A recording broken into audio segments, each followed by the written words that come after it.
welcome back, everybody. We're going to go get started here shortly with the continuation of our Epics of Irindal campaign. So I'll go ahead and give us a little recap because it's been quite a while. It's been almost 2 months. So last time our party had to make a swift exit as they encountered the moonlit hunter, the High Inquisitor Scalanus Ilhorn, and his protege, and accompanied by one of the Helion Guardians. All of these Inquisitors suddenly appearing here in the city of Grossmauer as our party had exited the shop after selling off the signet ring given to them by the Sultan Gesh upon leaving the city of Callista. Two of our party managed to slip away relatively unseen, but unfortunately, Dazes, you were not quite as lucky as you had slipped up in the process of stepping away out of sight and almost found yourself in an unwelcomed interrogation by the High Inquisitors. But with the assistance of your companions, some well-timed spells, wild shapes, and successful acrobatics and athletics, you were able to escape from the Inquisitors and head further south towards the center of Grossmauer, attempting to head directly east to exit and continue your trek outside the city to a location you know as Gami's Mantle. However, upon stopping to take a quick break in one of the alleyways, you found yourselves being forcibly invited into an area below the streets of Grossmauer by a enticing yet very coercive voice that beckons you down into the bowels of the city. Two of you, unable to refuse this invitation, headed down below the steps and into what seemed to be some sort of storm sewer or storage cellar below this part of the castle in the center of the city. Luckily, your companion Floof managed to follow behind you as your invisibility that you were using to escape had broken due to the effects of the spell now overcoming you. And as it dissipated, you found yourselves now trapped below the surface of the streets of Grossmauer. Further beckoned by this voice to continue on your one and only path deeper into this segment of the underground of the city. After what seemed like 30, 45, almost an hour's time of traveling this singular, very vaguely transitioning path with no doors and no windows and just the ever so infrequent number of torches down this path, you found yourselves into a darkened area where you heard the sound of running water on all sides, as if cascading down from high above into a much lower segment, much like you would imagine a storm aqueduct of the city would sound, until you were greeted by none other than an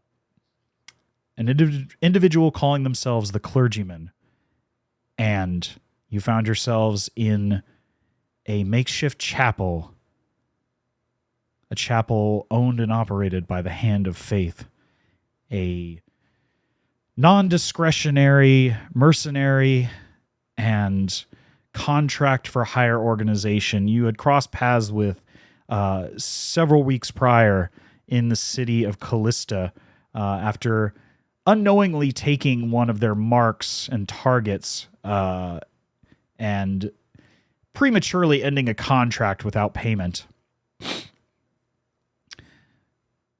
you found yourselves in this sort of makeshift chapel to a strange and seemingly ambiguous god, one known as Ali Damara, the trickster god, to be more specific. Seeing various iconography around this location, it seemed to be a sort of patron saint of these individuals. And as you discussed with this supposed clergyman, they continued to change forms back and forth, representing people within your lives, people you had never met, and people extremely close to you, seemingly pulling at your heartstrings and also trying to bait you in any way possible, perhaps for a show of control or perhaps just for some chuckles. But after continued brief conversations, they offered you a deal. Assist with the removal and eradication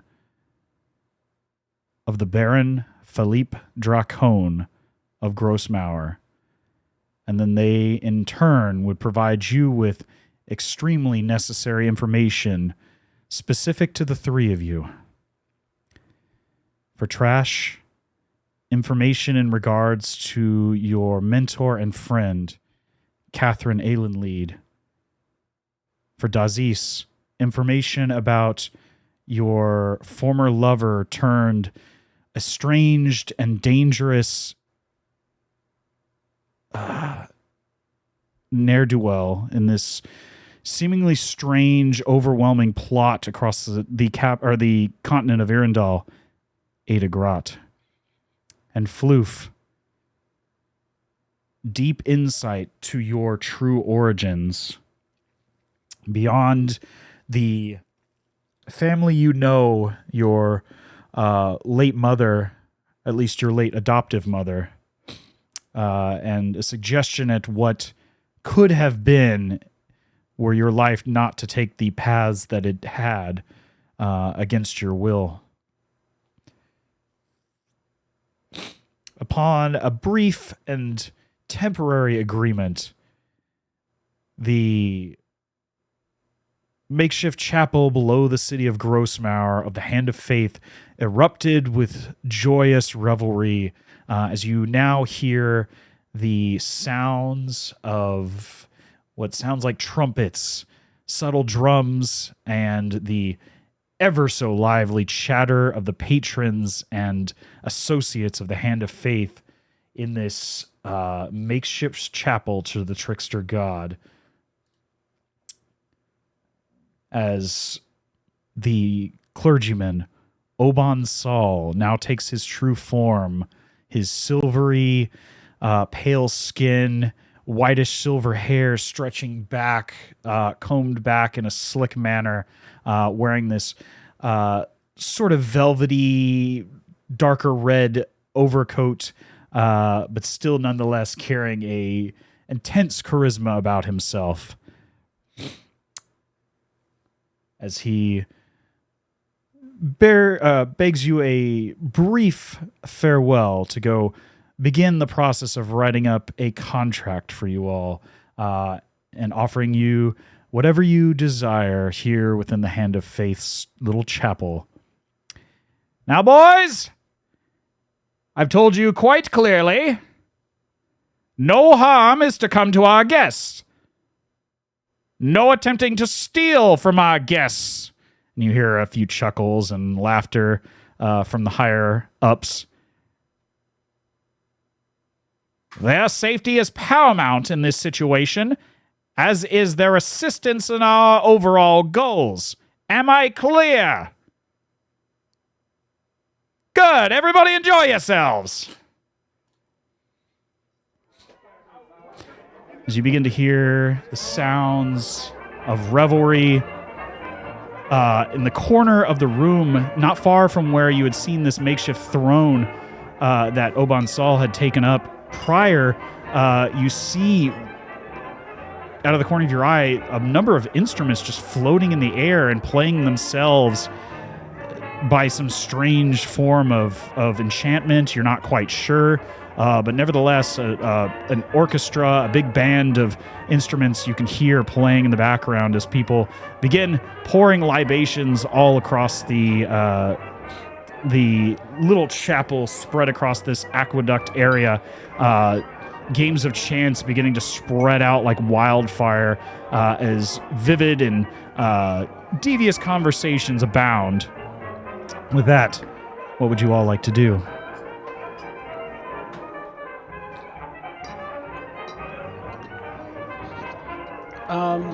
So he made us this offer. Did he tell us to do anything yet?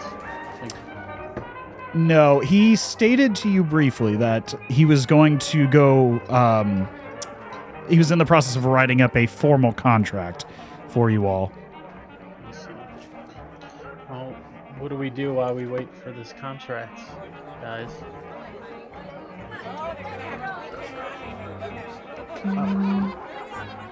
Make sure we don't get pickpocketed. That's fair. No one will pickpocket me. Sorry if we missed this on the recap or not, or if I just wrote something down I shouldn't have. We got eyes on Billet, is that correct? Ah, yes. My apologies for not reminding you all. In addition to your arrival here in the Chapel of Alidamara and the Hand of Faith, you were reacquainted with your missing companion briefly from the eastern half of the continent. In the verdant embrace, they had disappeared seemingly out of nowhere, and you were unsure what had happened to them. But now you find your friend in the presence, not as a prisoner, but a member of the Hand of Faith. The short but stout and capable Billet, the automaton. And he, as Oban Saul steps aside, passes a hand and taps the little automaton on the shoulder before he looks back. You don't see any eyes, and you don't see any measurable expression, but nevertheless, the posture and the unwillingness to look you all directly in the eyes says great deals about his regret in not informing you entirely of his questionable affiliations. As he stands there before you, unsure of what to say now. I'm gonna yell, "You!" and walk up to him, and I'm gonna grab him by his neck, because his shame, and just explain my reasoning. He doesn't... I'm thinking he had something to do with all the calamity that fell on our Arakako friends. Look, I promise it. I told you it wasn't my fault. I have some explaining to do. You sure do. Now. Why did you run away? Where did you go? Do you recall those Machins you asked me about? Yep. Well, and he pulls his sort of coverings around the upper part of his shoulder and his frame, and now you see full well the runes etched into his steel and alloy hull of his body. I made it. I made a deal with Oban a long time ago. I was desperate to find any information about my origins. And, when you're desperate, you tend to make poor decisions. I'm not trying to make excuses. I'm just telling you the truth. That,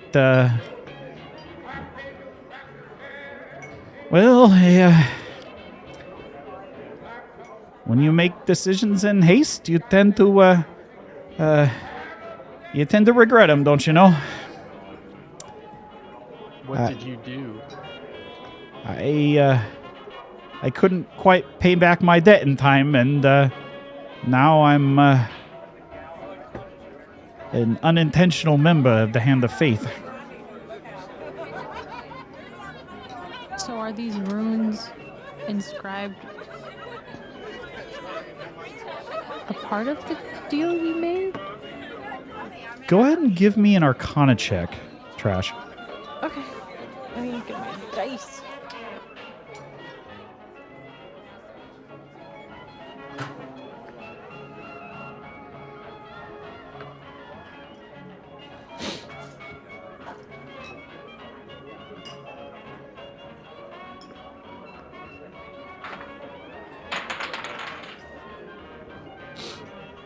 Okay, so that was 13 plus Arcana. 13 plus 5, 18.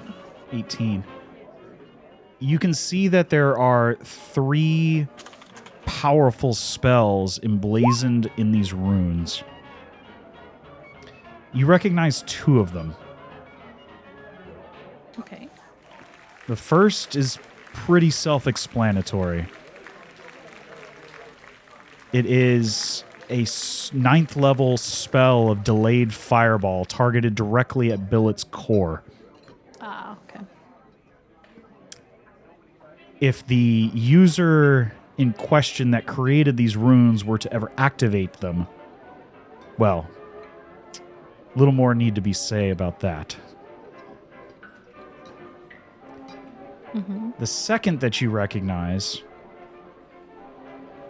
is a spell of is a 5th level spell known as Gias What a coincidence. that can be remotely activated, which is abnormal. But nevertheless, you're not sure the terms of said spell, but you see that it's there and emblazoned. The last, you're not 100% certain, but you can understand that it definitely comes from the School of Enchantment. Okay.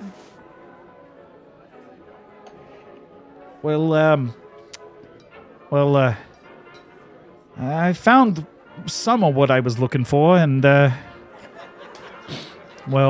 by the time I was supposed to honor my end of the bargain, I hadn't quite collected what I needed. You know, not a lot of people are willing to trust, an awoken automaton. Unfortunately, I had a hard time finding, proper jobs. And I didn't want to sink to the level of these people. But What were you looking for at the Verdant Embrace? I was trying to find information about the ancient peoples of the Aelin Prima. The predominant theory, and one that I've all but confirmed at this point, is that they were responsible for our creation, for the awakened Aeormatons, those that have self-awareness and free will. No current age wizard, sorcerer of any kind has been able to replicate such a thing. And some would even say, depending on who you ask, that it's in the realm of the gods, creating a soul. So I wanted to know where I came from. Who was it who created me? But in exchange for this information, you had to sell this information in order to get access to this information. Is that what I'm understanding? Well, not quite. I can't really talk about the full terms of my deal, but the gist of it is that, I'm a unwilling participant in this here outfit. So when called upon, I have to do certain duties that I'm not proud of. The reason I left the verdant embrace was I was scared when you saw the runes that you would become involved with all of this. I mean, Assuming I'm still holding him, I'll drop him now. You only managed to, like... In fact, give me a strength check. Okay.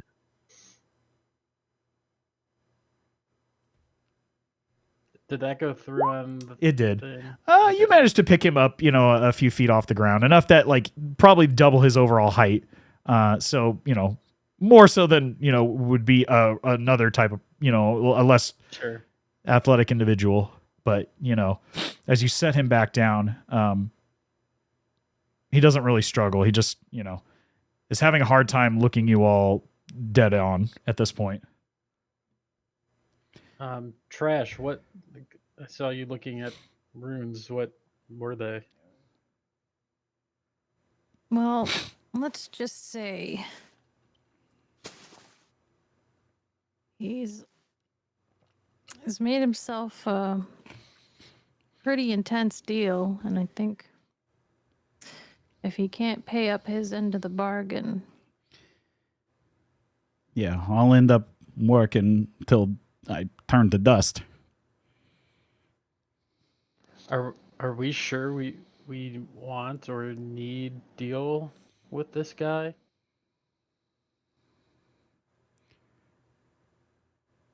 He's probably gonna put the same thing on us. Villa, do you regret making this deal? In all honesty, every day of my life. Has he delivered on any promise to you? Of course. I found what I was looking for, but, when I found more information, I simply had more questions. He pointed me in the direction of the city of Zemdrum and, the ancient... what remains of what used to be the Aelin Prima Empire on the western shores of the continent. But unfortunately, there was only so much information you can garner from ruins. I learned whatever remained of the ancient capital of the Aelin Prima was, it's... You look at any map right now, it's a giant crater.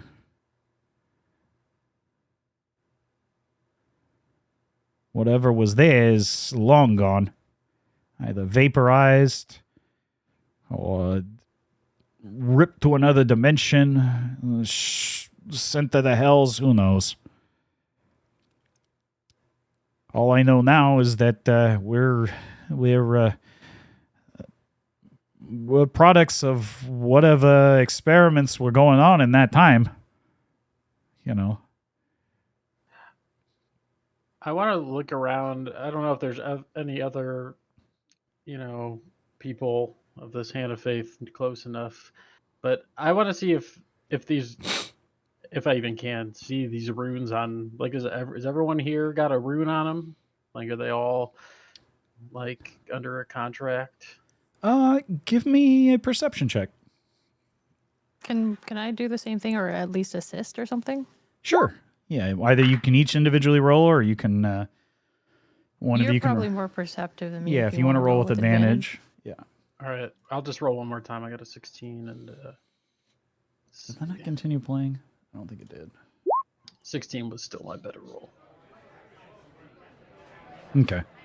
With a 16, you noticed a handful of people have runic tattoos,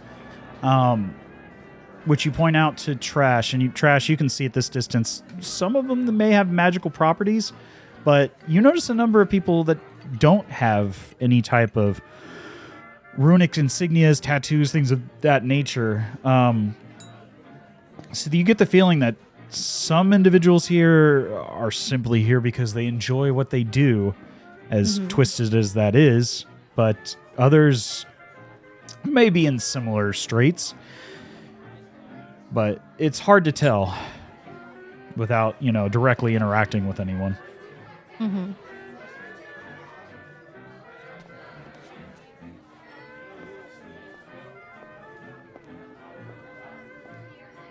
Well, we don't have any runes on us right now.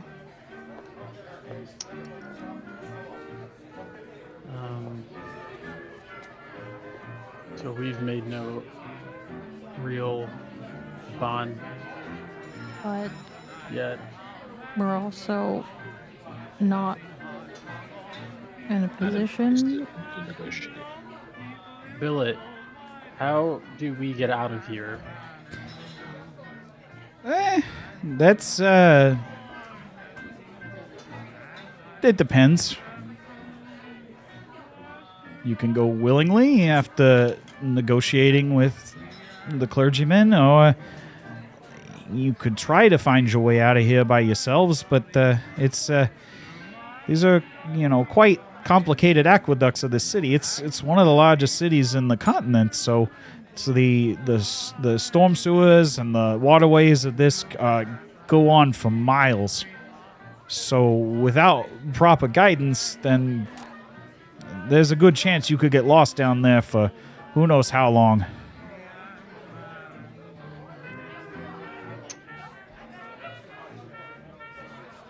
Is the water in these aqueducts, have you noticed if it's actively flowing? You can see that it's actively flowing all around. With now that the whole space is lit up, you can see there's just like arches upon arches upon arches upon. There's like multiple stories below ground here. At some point, you realize now that you've gone far further down, but because of such the long, narrow, straight-ish interpretation you got from this path, you're not quite sure when you descended quite so far. It was such a gradual change that it didn't seem like you were heading down in elevation so far. But now that you realize where you are, you realize you're quite a bit far down below the city, probably 70, 80, 90 feet below grade. That there are multiple stories of these aqueducts running, and that this makeshift chapel of individuals, to say the least. I wouldn't say the faithful, but the individuals of this chapel have made it as best a home as they could call, or at least a temporary reprieve from the above ground nature of the city. And there are, decked areas on multiple levels of this makeshift speakeasy, if you will.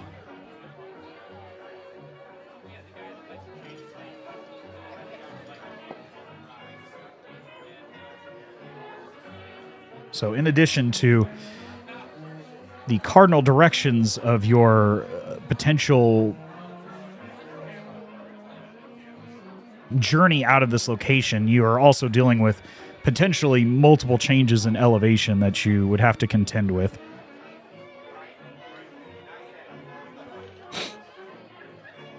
Dazes, you think you can get us out?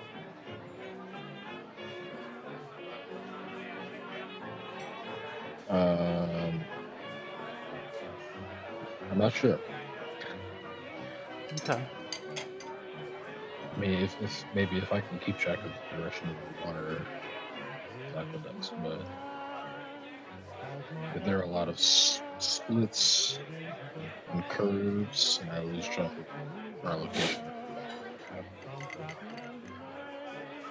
I'm not sure if it'd be better to get lost in the aqueducts for a long time. Yeah, I don't know. Do you guys want to make deal? I mean, I leave it up. I leave it up to you guys. We're in a pretty bad spot. You know what was after us on ground level, and this seemed like a better fit at the time, but maybe it's not so good. I think it might depend on the terms of the contract. Yeah. Okay, we wait and see then. I think we should at least get a full rest in if we do have to. You've know. at least been given the protection of the clergyman. He wouldn't have said anything like that if he wasn't serious.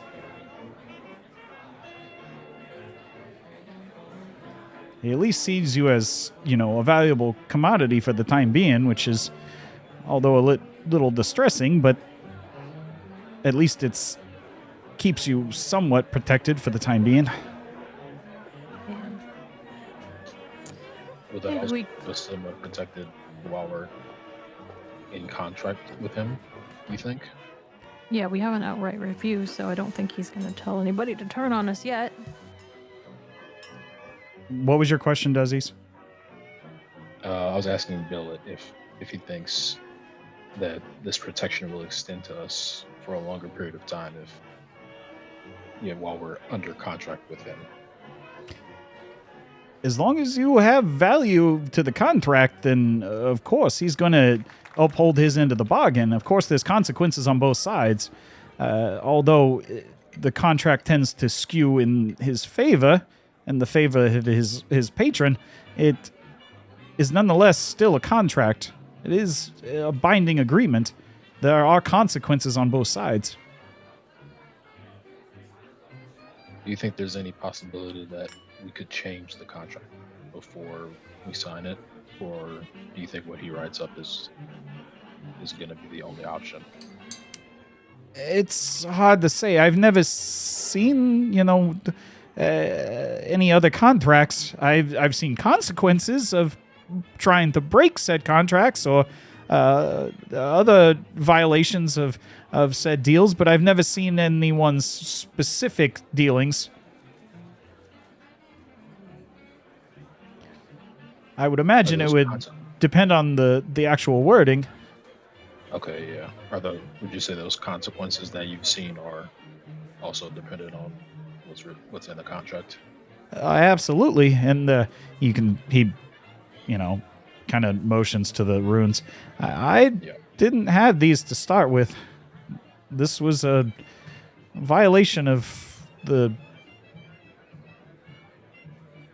time constraints of my deal, for lack of a better term. I don't know if your contract will have that kind of verbiage, but it may not. It just depends on, how he intends to benefit in this situation.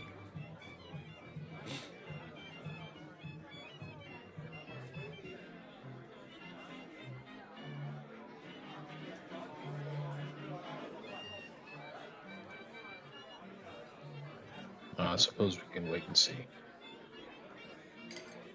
Quick question. Yeah. So I just leveled up, right? So Right. I'm not changing the spell, but I did have Dispel Magic prepared. Can I still cast that at level 5? Yeah, you can always upcast the spell as long as you have the spell slots. And as long as you had I would imagine if you're leveling up, you could probably swap one or two of your spells. Okay. I'd allow it. Just thinking. Trying to think it. I'm gonna hold on to this thought. I don't think it makes sense in character yet. So, carry on. Sorry. Okay. Well, for the time being, it's I mean this wholeheartedly. I'm not trying to pull your chain or anything. I'm deeply happy to see you all again and to see that you made it out of there alive. What have you been doing since you left?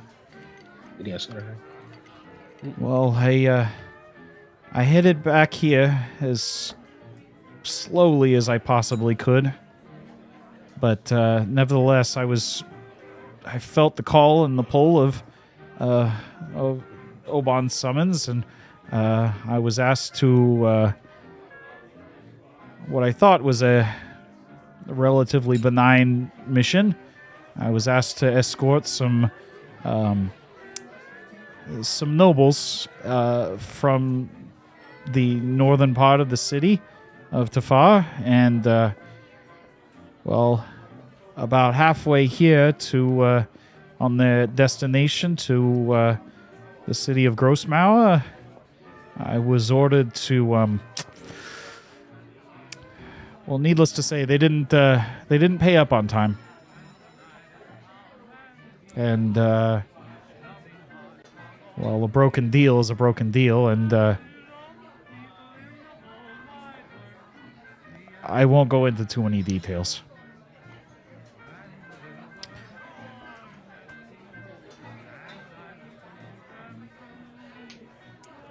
I understand why you made the decisions you did, but I wish you trusted us enough to share this with us, because maybe we could have helped you, or at least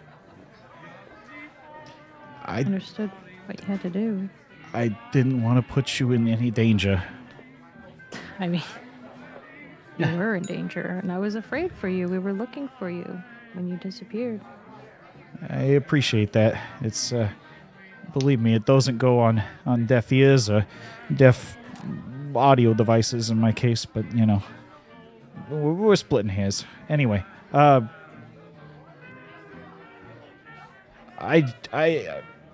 consider you all friends. You may not think the same about me anymore, but nevertheless, I felt like the longer I stayed around you all, then the longer I would potentially put you at risk. I didn't want you coming here or even knowing about this place. But I imagine because of me, you fell on his radar.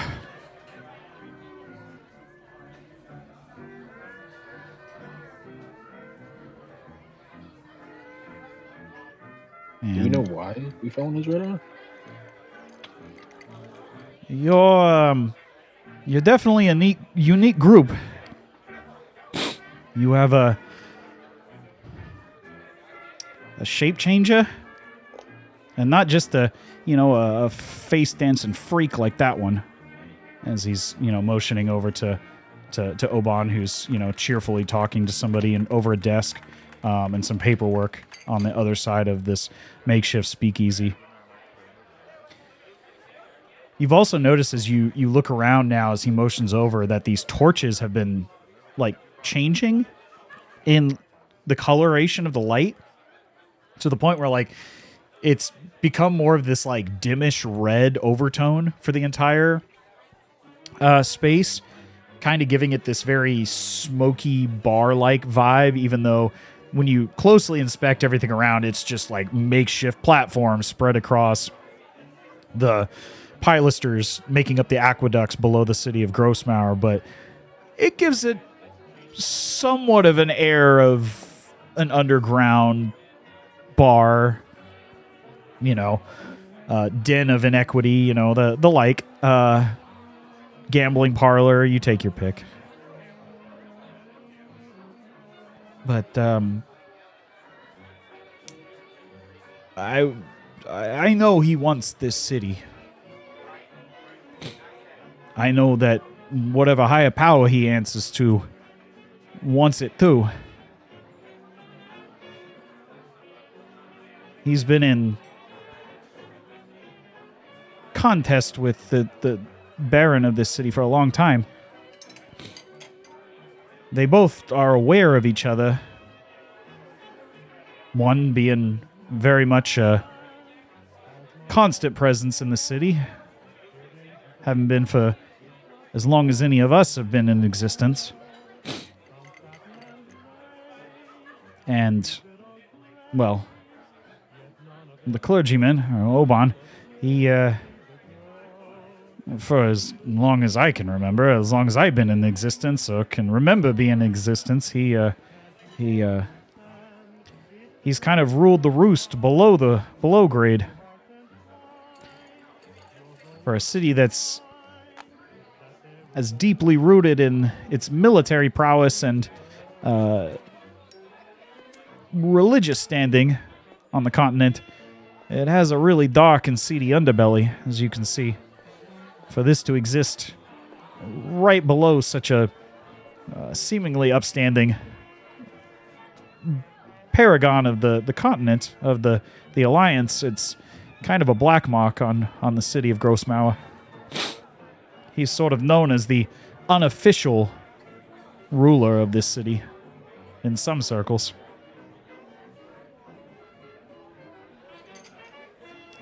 So when he eyes a potential advantage, he's going to take it as swiftly and as wholly as he can.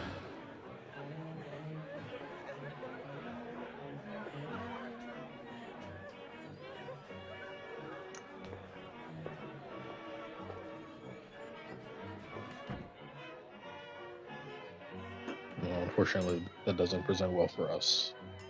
Mm-hmm.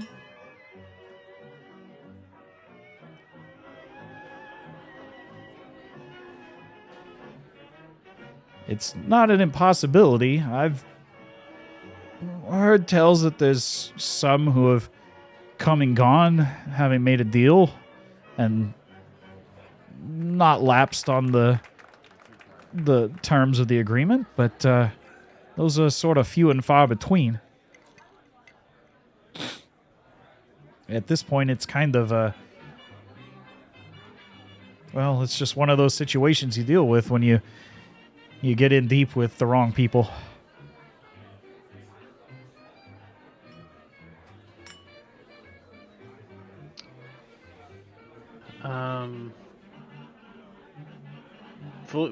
For the record in my head, Floof's overbill it. I feel like he's betrayed us, so I don't really want to talk to him, which is why I'm kind of being quiet.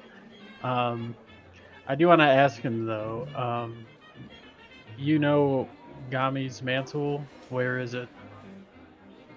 Gami's mantle? You mean the old church? That's I think that's what you're referring to. The church that, well, normally the cathedral here would represent the Swolfkirke would represent the Divine 12, but there's only a small altar to the God of Death, whereas his true chapel lies outside the city of Grossmauer.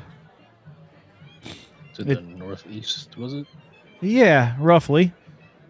It's, if I remember correctly, if that's what you're referring to, that's the only thing I know of in regards to the God of Death. It's not really something I go chasing after, willingly. But there are members of the faithful of the God of the afterlife there. What are they called again? They wear these strange masks. They never show their faces, and they only a select few of them are even allowed to speak. They're known as, if I remember correctly, they're known as the Soul Bearers. The mask you saw in the chapel here, right? The small mirror that's on the pedestal there. Well, that mirror is a representation of self, supposedly, with the God of Death. Anyway, I'm not fully fluent, and I just heard things in passing, but as it goes, that it's supposed to represent anyone who looks at it, and that one's soul is reflected in that mirror.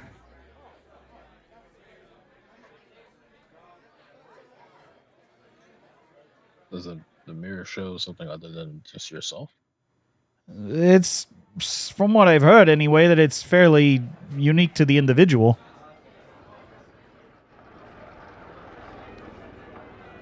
How everyone perceives death is pretty individually important as well. As some people see it as a new stage of life. Others see it as a end right then and there, and then others fear it and try to rush away from it. And will do everything in their power, including trying to take the lives of others, in order to stop that change from occurring. It's entirely based on individual perception.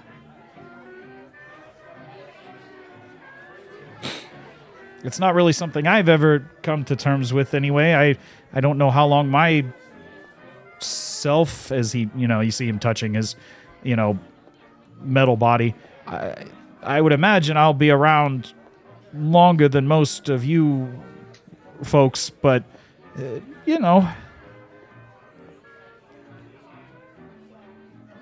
to say? Exactly. Who's to say? I'll give a little nod in acknowledgement of the information he's given, but I'm still not his biggest fan.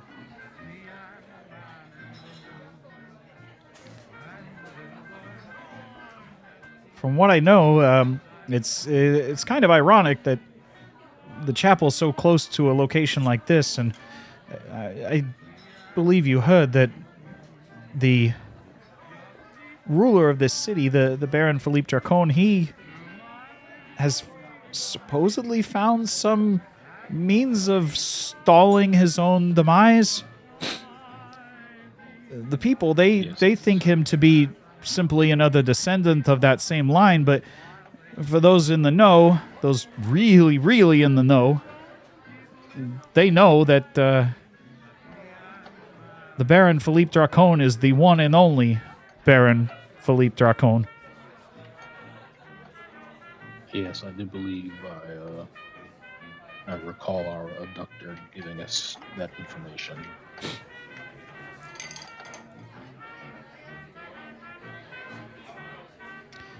Yeah, so he's been searching for years to determine,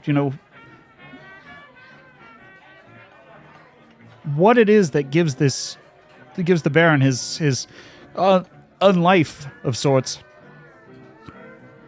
He used to think he was some sort of vampire, but then he stepped out into the sun, on a parade, and, well, that kind of ended that theory, and then they thought he might be some sort of mummification, but, they arranged for an accident, and they tried to dump some water on him, and that didn't do anything, and,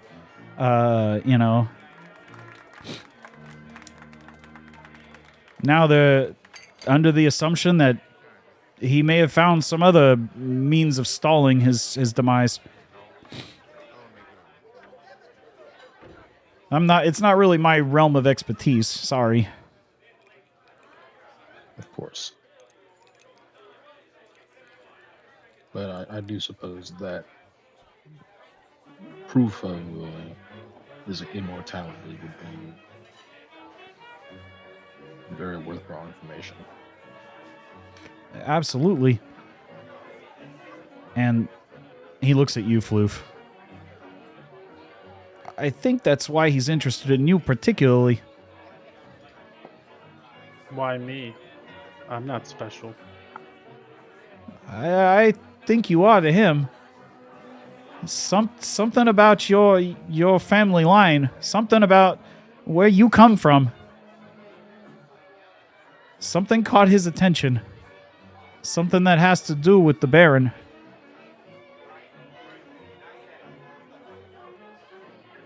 I heard him over talking one time that, the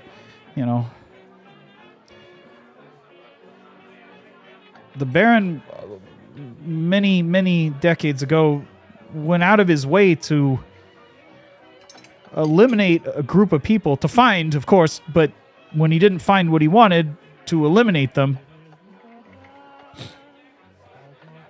I don't know what they were called or where they came from, but what I do know is that they shared gifts like yours. Abilities like the ones I've seen you do. Those are really rare. Rare? No one else like me? Only you and that owl lady are the only ones I've ever seen be able to do something like that. Well, he mentioned something about information about your like biological family, right? From vision in cistern. saw maybe other mother. Mm-hmm.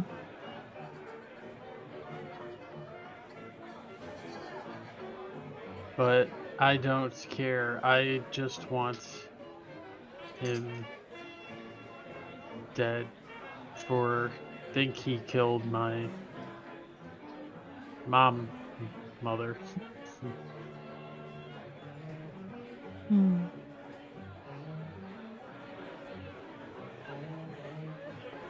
Our paths will cross. Well, when they do, try to be careful. The Baron's although a benign at first, he's a powerful individual on the continent. Among the Alliance, he's quite possibly one of the, if not the most powerful member of the Alliance. You know name of this race he killed? I don't know that much information, but the clergyman definitely seems to know. I'm walking over to the clergyman. Okay. You can see that a couple people surrounding Oban are, eye you down, but and kind of whisper over to him as you approach, as he kind of turns away from what he's writing on a piece of parchment and looks you over as he kind of turns and smiles. Floof, my boy, what can I do for you? I'm not quite done with the arrangement of our deal, but is there anything I can help you with? I am going to flip his desk. How far is he from us? I would say probably 30 feet? 30 or 40 feet? My hands are on his desk and I'm preparing to flip it. I'm not stopping. Okay, the desk I just is want getting to, I flipped. just want to gauge distance for if we needed to do some future stuff. Okay, So you go ahead and flip the desk. I'm flipping the desk. Give me a strength check.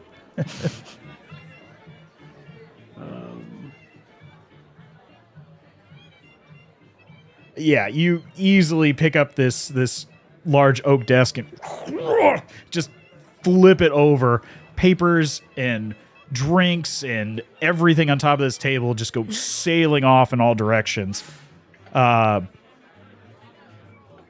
you can see the immediate anger and reaction from some of the surrounding individuals, but Oban just continues to grin at you, and just kind of puts a hand up, as they begin to approach. Now. No contract. Answers now. My dear boy, when you have limited information, which is a precious commodity, the likes of which few people quite understand, let me tell you something. You don't share that without good reason or ample compensation, preferably both.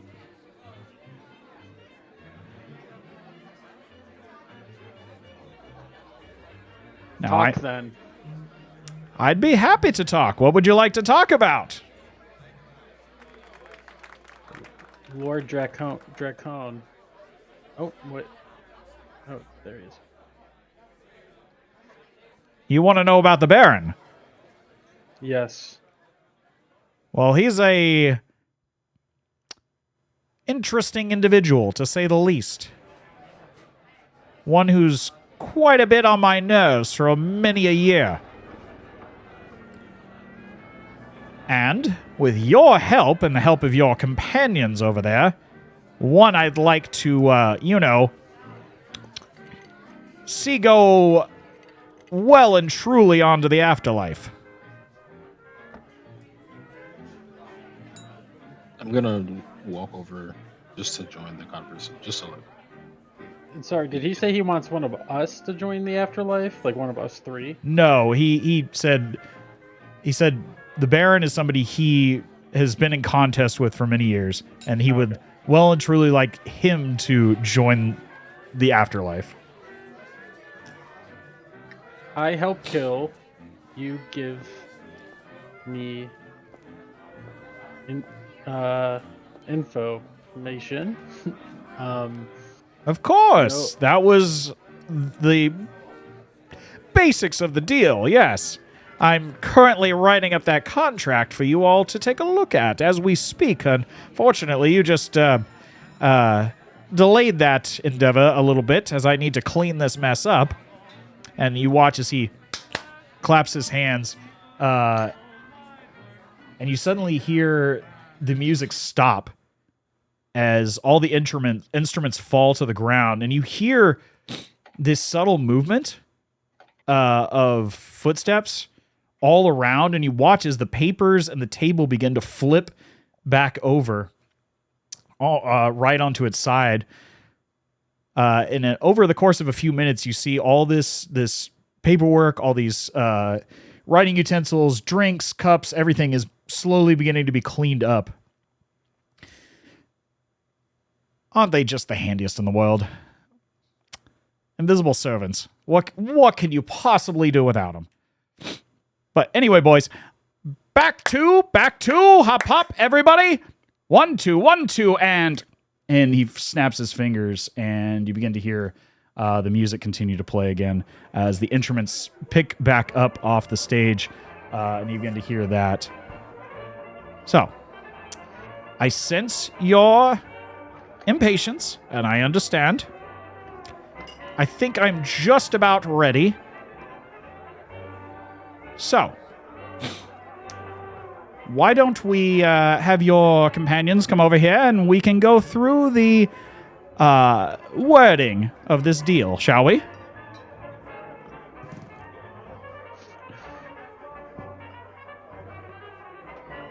I'm not saying anything. I can't believe this guy. I'll walk over. Walking over to him or walking back to Trash and Walk over to join the Floofing. Okay. Yeah. Maybe since he called us over anyway. Gotcha. I am going to, give me a sec here, post something in the Discord. Give me just a moment here. You watch as the clergyman picks up some of this documentation and then kind of unfurls a scroll as you see this quill begin to finish up some verbiage towards the bottom, some fine print wording across the bottom of this document. And across the bottom, you see in just one swift motion, 3 lines get drawn with X's beside them at the bottom of what looks like this finely crafted calligraphy contract on this long parchment. And even at this distance, Trash, you can sense that the ink that this contract is written in is laced with magic. He is absolutely not trying to hide it. This contract has magical ink all over it.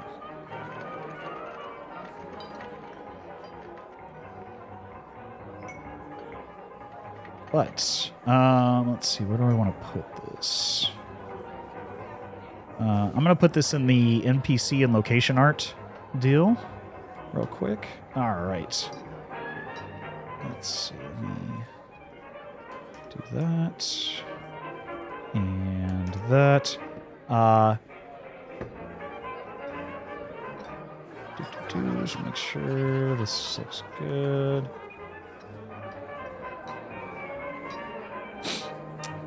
Yes. Okay.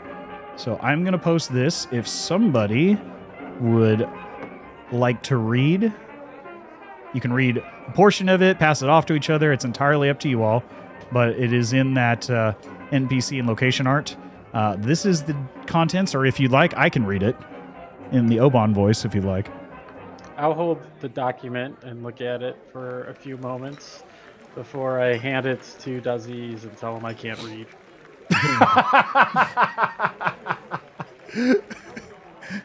He watches Floof is like trying to read this upside down and sideways. And he's running his finger across the bottom line and at the point where it's upside down. And you're going, let me see that. No. I'll go ahead and read this. Okay. Contract Exhibit A. Terms. In exchange for the following services rendered to the below signed herein, the contractees agree to assist with and eliminate 1. Baron Philip Dracon from this mortal realm, wholly and permanent. The following services to be rendered by 1 Oban Saul on behalf of the Hand of Faith to the first contractee Drash. The most current and accurate whereabouts of 1 Catherine Ellenleid. Where's Ellenleid? Aelenlead. Aelenleid. Currently wanted for attempted murder of a royal, mass destruction of property, and inciting violence on a grand scale. The following services to be rendered by 1 Oban Saul on behalf of the Hand of Faith to the second contractee, Dazes. The most current and accurate whereabouts of 1 Ada Grat, and limited insight the terms of conditions of their soul binding deal in this mortal. The following services to be rendered by 1 Oban Saul on behalf of the Hand of Faith to the third and final contractee, Floof.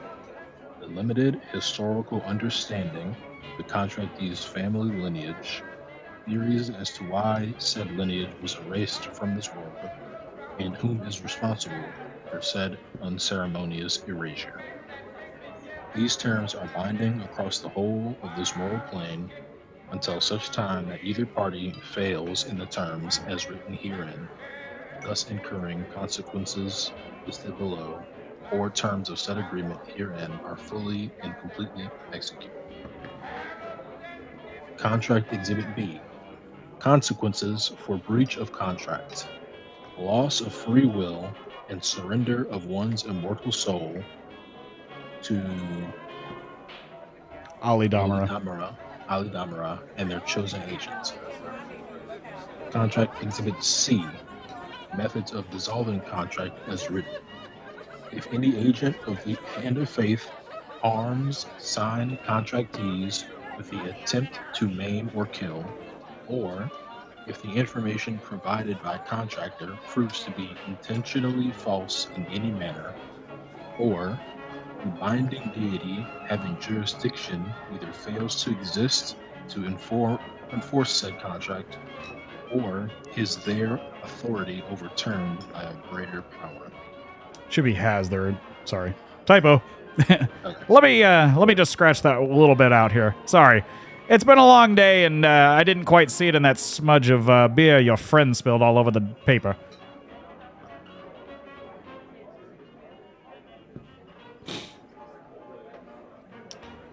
Well then. What do you think? Seems fair and reasonable to me. I don't know about the Exhibit B part. Please do tell.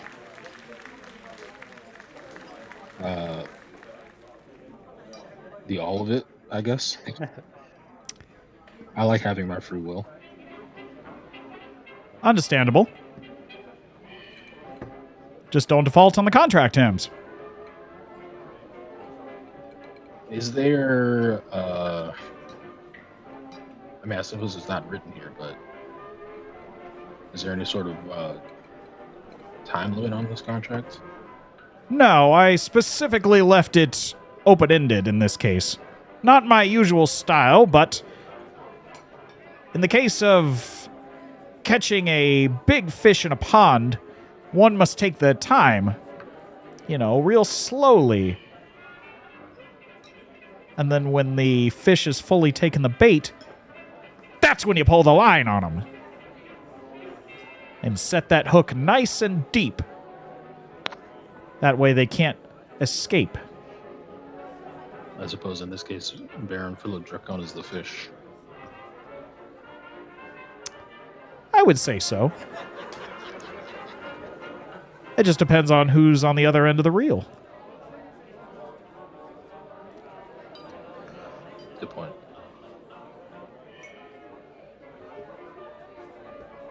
But I must say, in order to extract and ascertain some of this information, I'm going to be pulling on quite a bit of divine power. These are not easily ascertained questions, or answers, rather. And in doing so, I need to have adequate compensation.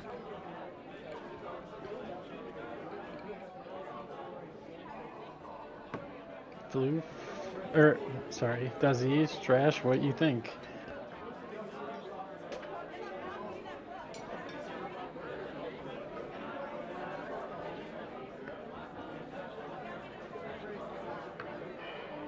I mean, I don't like it in general at all. Yeah.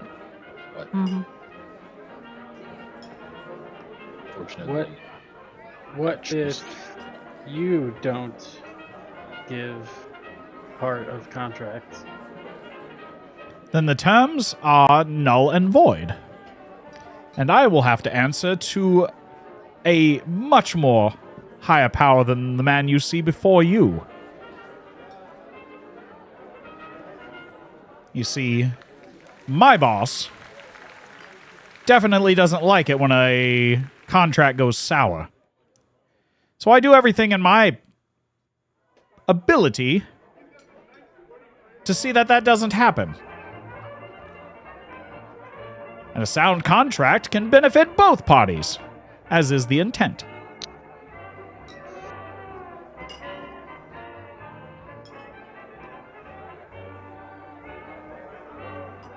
do we have the ability to change this at all? What sort of changes are you alluding to?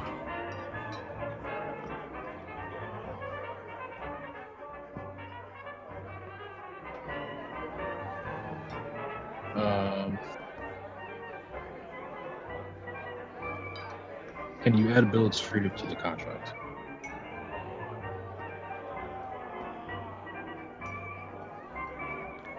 Cheeky, cheeky. I like it. Wow. I do like this little one a lot. They are quite the capable little killer. Ooh.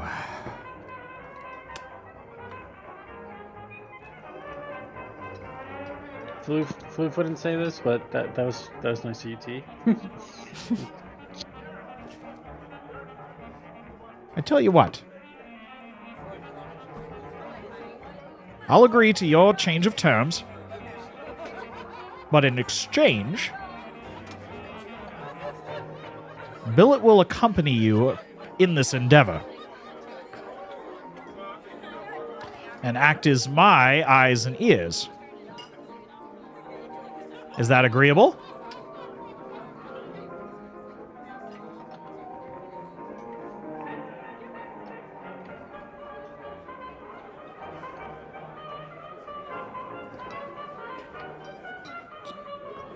I feel like it's only fair since I'm going out of my way to dredge up some very ancient knowledge. That I should be aware of the current status of this deal. Think of him like a daily check-in, if you will, that just happens to be able to follow you around and shoot people.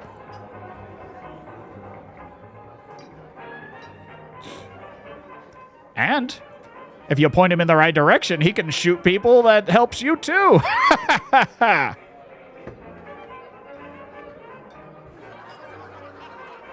You can see Billet from behind is just kind of turned the other way. And if a robot could have a face of a person about to vomit, that's roughly the interpretation you get from Billet. Can he hear us? Billet? Yeah. He's probably about 20 feet back, but yeah, I mean, within reasonable earshot, he's a fairly perceptive individual. I want to get his opinion on whether he wants to be a part of this contract before we make this change. Are you saying that to the clergyman? Yeah, and also loudly enough so that Billy can hear it. You can see he's turned and looked directly at you, Dazes. But he hasn't come any closer. He's just kind of staying backwards and observing. But he is watching you intently. Billet or the clergyman? Billet. Well, I mean, the clergyman too, but definitely Billet. What do you think? As you say this to him, he walks forward. Friend, you don't got to do this. I've made my bed. I need to lie in it at this point. But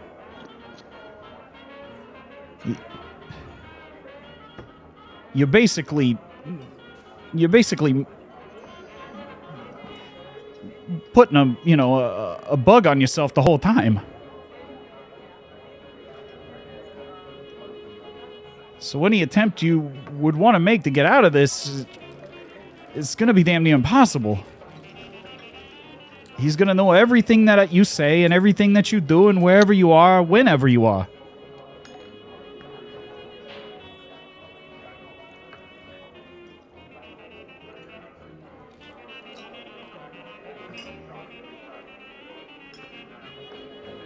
I tell you, I appreciate it. I don't assume this is me being ungrateful. It's not. Believe me, I'm eternally grateful that you would try to negotiate for my freedom from my deal, but I don't want to sour yours in the process. You're basically taking a willing spy into your midst.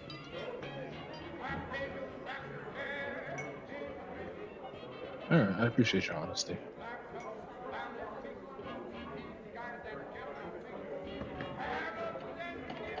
Do either of y'all have any opinions on this trash with Floof? I'm willing to go either way on it. Don't trust Metal Man. I don't like any of our options, if I'm being honest.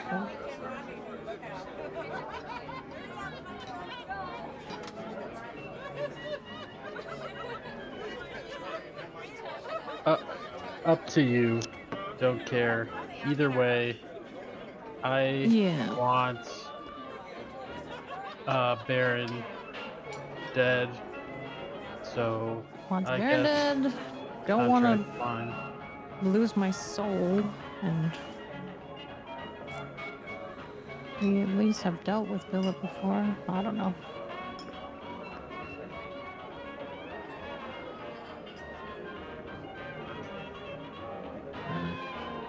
All right, well. Flip your coin. No, that's...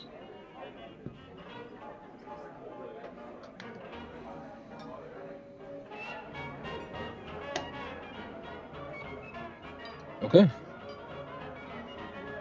I'll flip the coin.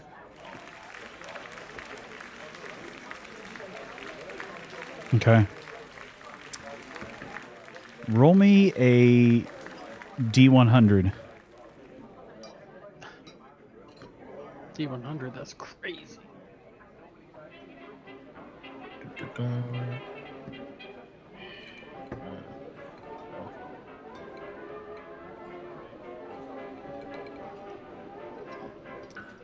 You flip the coin high into the air, much to the chagrin of the clergyman. And you even notice the eyes and attention of multiple individuals as this two-sided coin flips in the air, end over end, high above your head, but nevertheless always within view. And you feel an intensity in this coin flip as it and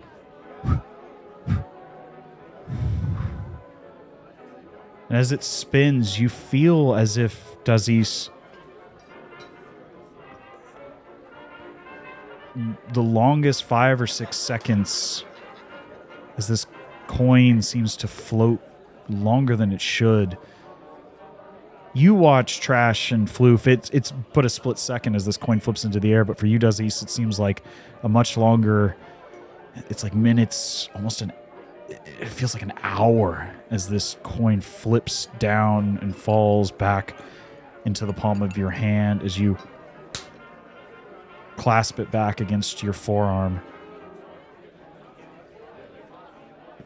And you feel a soft, warm sensation below your covering hand as you lift your fingertips up.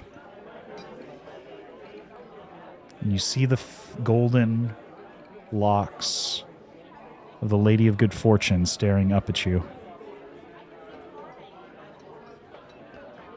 Good fortune for you. And good fortune for your companion, Billet. What do you choose to do?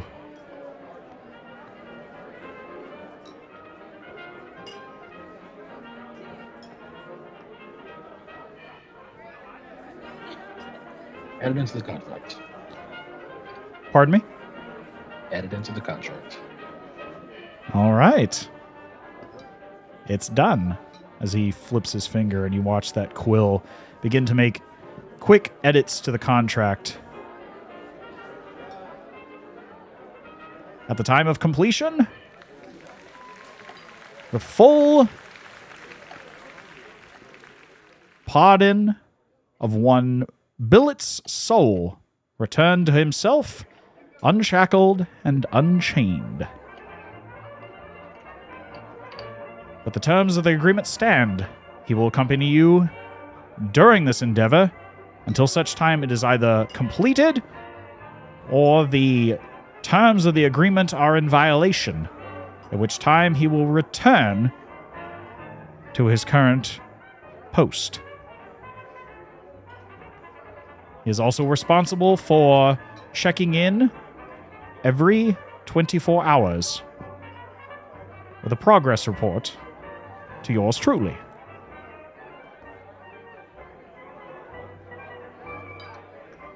And he will carry with him, and he watches two large, burly, half-orcish men grab Billet under the arms and lift him forward.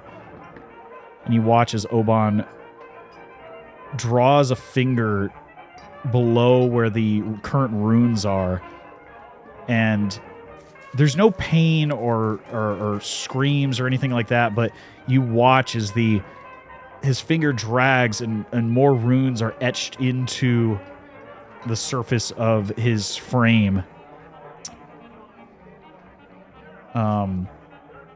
Trash, as this occurs, you can more accurately follow the sequencing of runes and the filigree of arcane lettering. This is a form of scrying that is being etched into Billet's frame. Okay.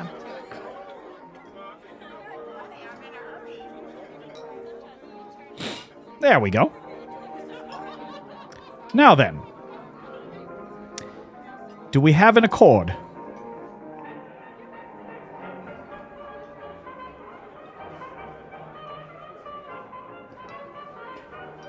Unlike the magical ink that I see, it is just to kind of.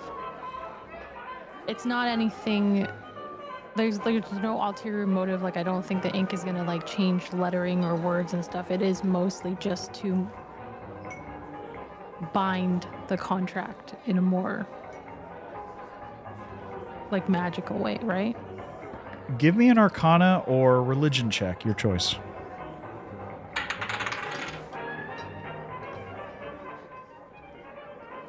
I think my Arcana is better. Let me. Well, they'll have different interpretations depending on what you choose. I see.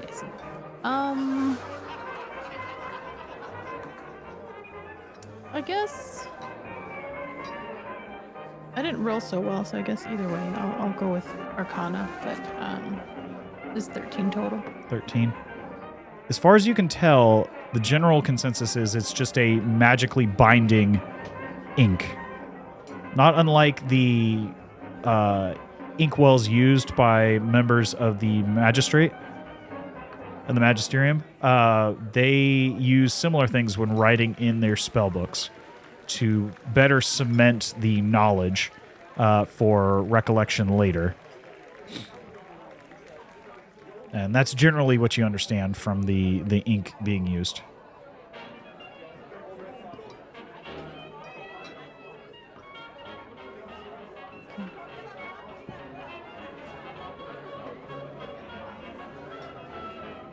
But anyway, if you're ready to formalize the contract,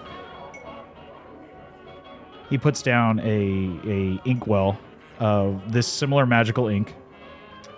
You can see it, Trash. It doesn't seem to have any... It definitely has some divinity to it, like a divine magic. But it doesn't seem to have any sort of illusory properties to it, based on your passive perception of magic that you've seen thus far. It doesn't seem to have any illusory properties. It doesn't seem to have any enchantment properties to it. But it does have a tinge of divinity. And what you also notice in it, there are little swirls of like a dark amber red color swirling through the blackish ink.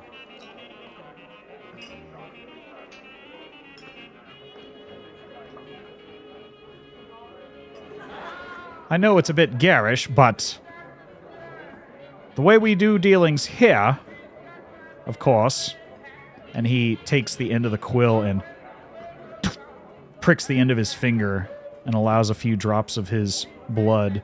You can see this dark crimson color, a few drops fall into the inkwell as he dips his quill into the inkwell and then with elegant flair signs his name across one of the empty lines of the contract. And you see below that 3 smaller lines. Please. It requires a bit of your essence in order to fully cement the contract.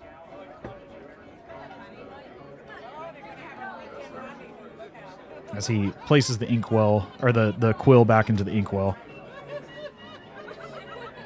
So our blood goes into the inkwell also? Yes. How else would one bind one's soul to a contract?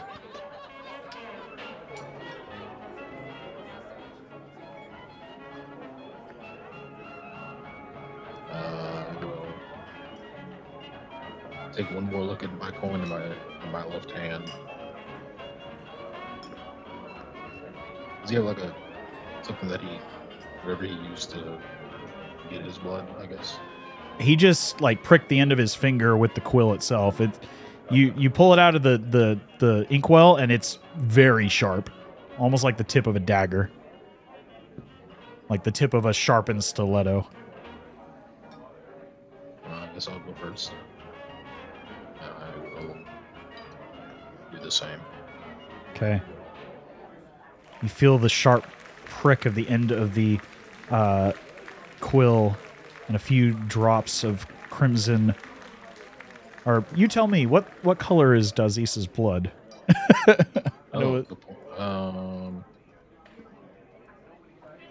Sea green. Okay. Like a turquoise greenish color, a bit darker than your flesh, begins to drip out slowly from the end of your index finger and into the inkwell as you dip the quill back in. Do you sign the contract? I do sign the contract. Very well.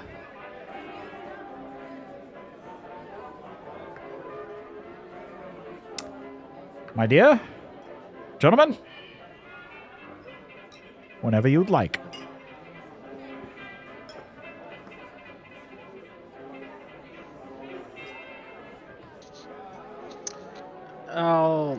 I'll do it. I'll basically just mirror whatever Aziz did.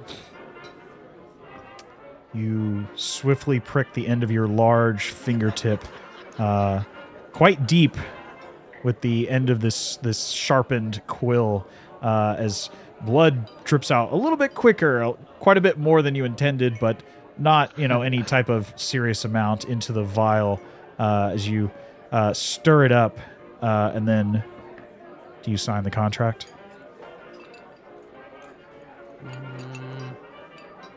Yeah, I want Lord Draken dead anyway, so my rationality beyond that is... Tell me, how does Floof sign a contract when he can't read? I sign Dazes' name. I look at his contract and I sign Dazes. I feel like that's bad for me. Dazes, you watch as Floof signs your name in a very much like not good mimicry, like as close as he possibly. Yeah, it's like a kindergartner learning to draw their letters for the first time. It's extremely hapdash, but nevertheless, you see your name a second time on the contract, but if they like a crimson hue to it from Floof's blood.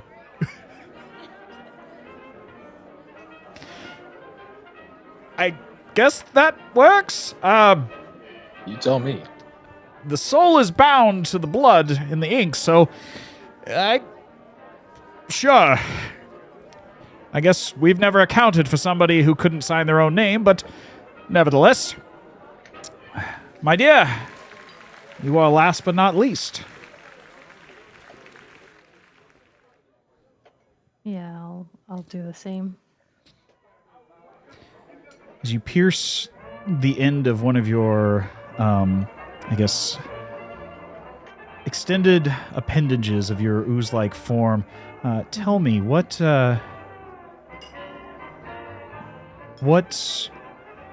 is excreted as you pierce into the outer membrane of your plasmoid form? Yeah, I don't think I really bleed like a typical person. I would just say maybe like a concentrated like color of my essence, whether it be that kind of tealish blue or the usual kind of green hue I take on. It is like and concentrated essence of me that's been like further compressed and distilled down into like a flowing liquid that I can use to sign. Of course. As your concentrated essence hits the surface of the ink and begins to swirl within the mixture of your companions and, of course, your contractor, you do notice that the inkwell begins to glow a soft, lightish white blue.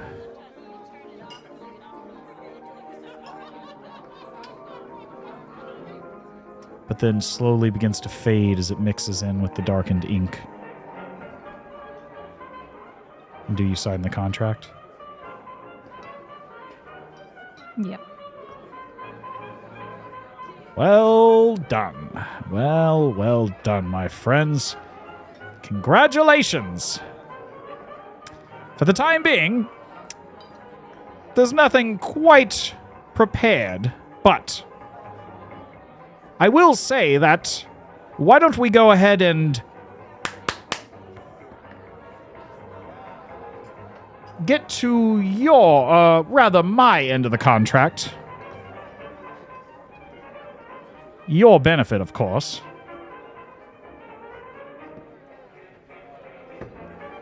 And then we'll discuss details of what needs to occur shortly thereafter. Boys! Go ahead. He signed his name right also. Yes, he was the first to sign. You can see on the bottom of the contract before he rolls it up and stamps it with a wax seal. You see that his name was over the top under contractor. Color says blood. give me a perception check.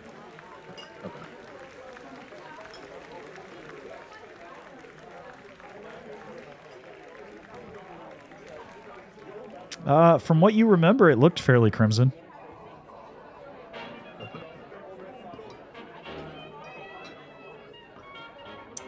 Well,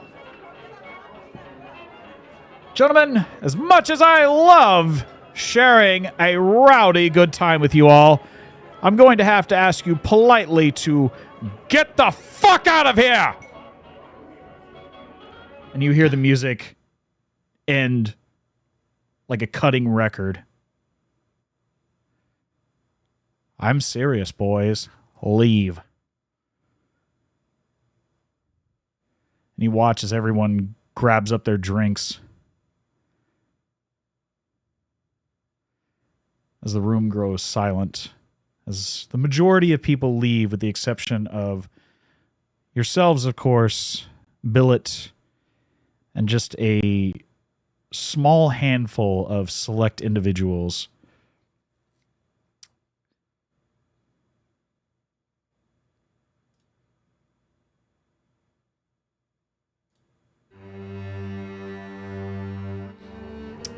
Now,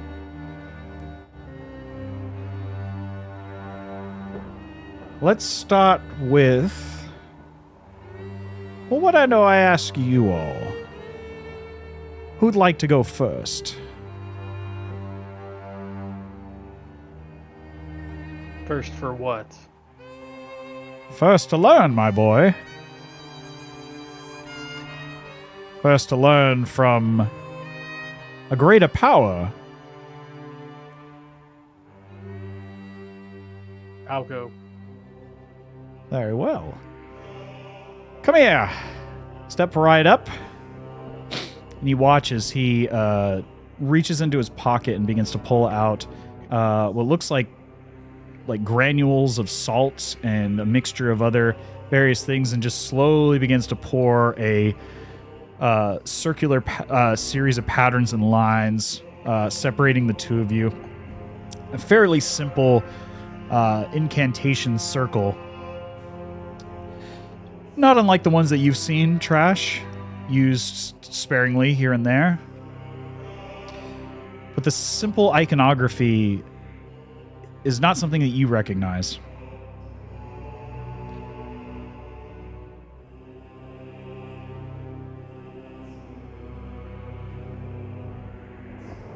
And you watch as he unbuttons the top of his undershirt and pulls out what looks like a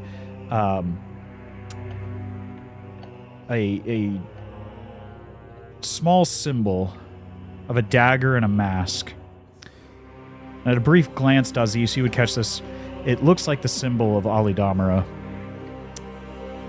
It's very crude, but nevertheless, it's noticeably reminiscent of the one that you saw in the Swolfkirke. And he grips it in his hand over his chest. And you can only barely hear just the faintest mutterings and whispers. But you feel the room grow cold. Like the temperature very evidently has dropped by at least 20, 30%. Enough that you begin to see your breath.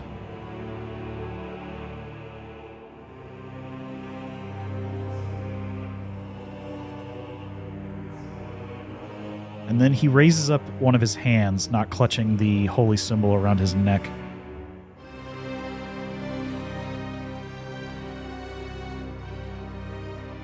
I know this is a bit of a stretch, but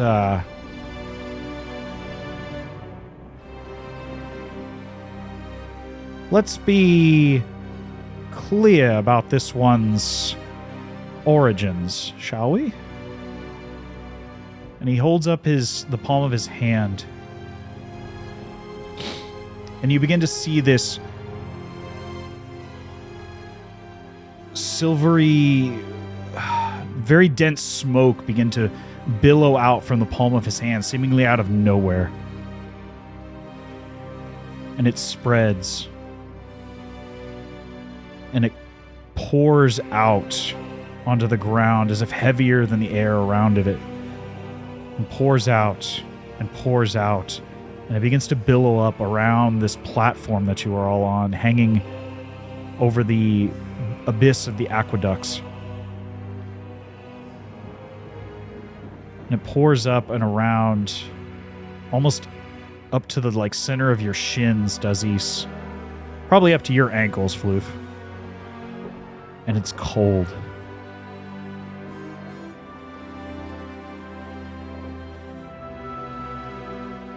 And the torchlight that was seemingly this softer reddish hue now becomes dark.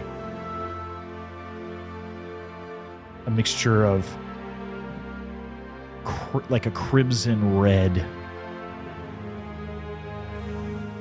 until it tints this smoke at your feet. A smoke that begins to swirl around this sigil that he's created between the two of you, Floof. At the center of which you begin to see a dim, curious image begin to form. First, it looks like the silhouette, the tall cityscape of an ancient city. Nothing like any city that you've heard of currently on the continent of Irindal, or anywhere on this rock known as Helion.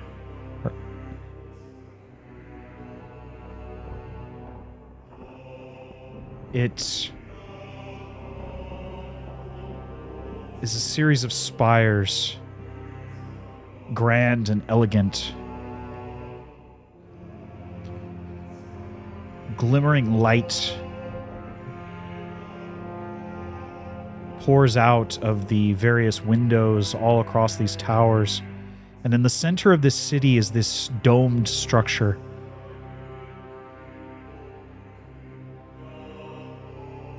Like a perfectly smooth, semicircular dome that reflects all light cast upon it in this beautiful, soft blue glow.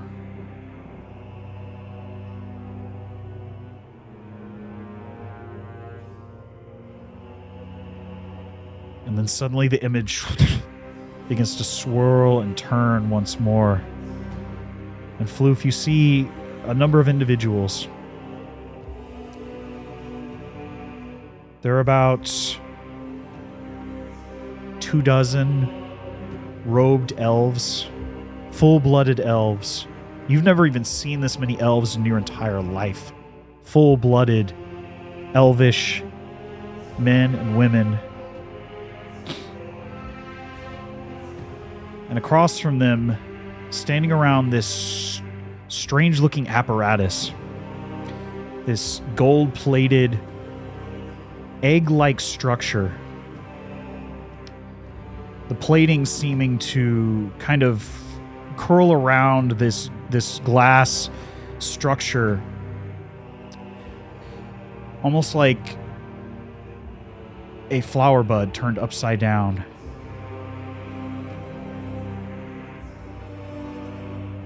You've seen this sort of symbol before.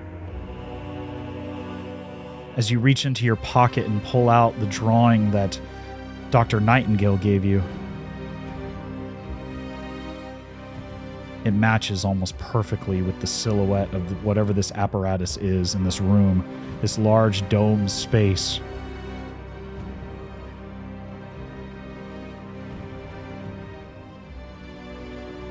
Inside this glass structure, you see swirling like a liquid this softly glowing blue liquid. Trash, Dazes. You can see on the edges, looking down into this image as well. You see this apparatus, and you see this liquid inside the glass sort of egg-like structure. It swirls slowly and softly with this gentle blue hue. You've seen this liquid before. Not quite as refined and gentle as this, but you've seen this liquid before. Below the surface of Callista, in that vat with that decaying, brain-like matter, but surrounding it and pumping through those pipes coming out of all this strange bones being drilled by those seemingly mindless individuals below the city of Callista into that machine, that vat being controlled by that same squid-like entity. This strange liquid. And as you watch Trash, you look at yourself.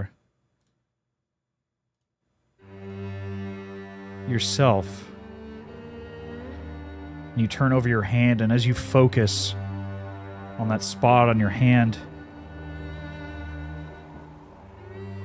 you can't help but feel a bit of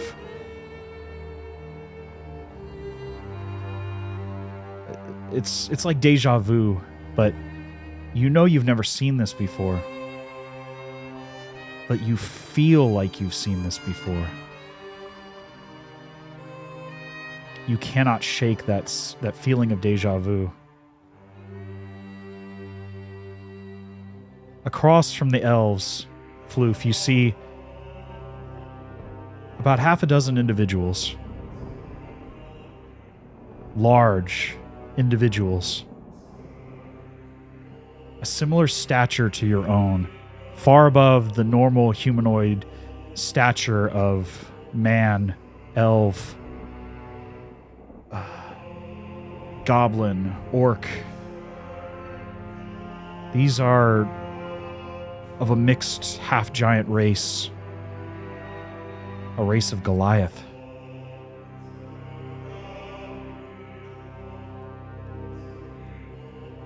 Your kin.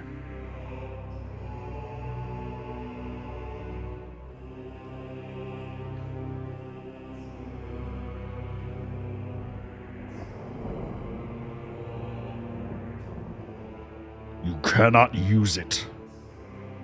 It is too dangerous.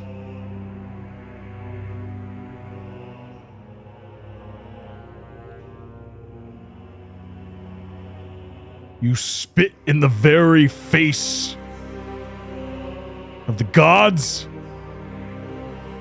and the very earth that you stand on. You cannot use this. You hear one of the men, one of the Goliath men, cry out to the group of elves.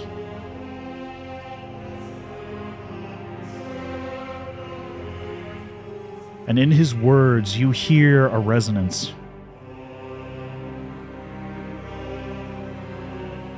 You feel the ground beneath him quake at his words. It tremors and shakes and cracks slightly the marbled tiles under his feet.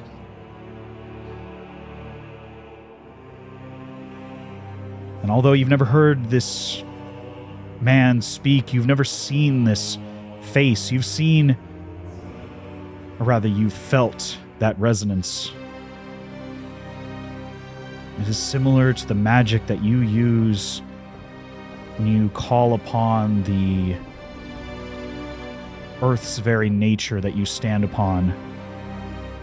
The magic that you wield. It is so eerily similar to this.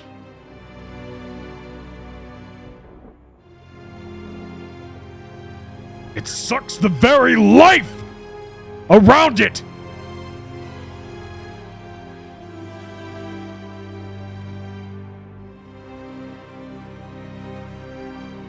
You cannot wield this.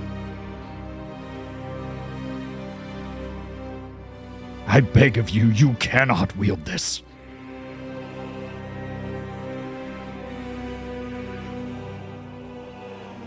Suddenly the image changes once again. You see all around the silhouette of this city once more. But this time, it is as if nature itself is enraged. Bolts of lightning cascading downward, cracking the very foundations of these buildings, these towers.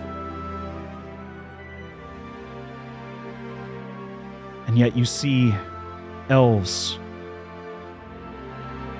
defying gravity with magic, casting it back up into the skies as you see forms fall from the clouds.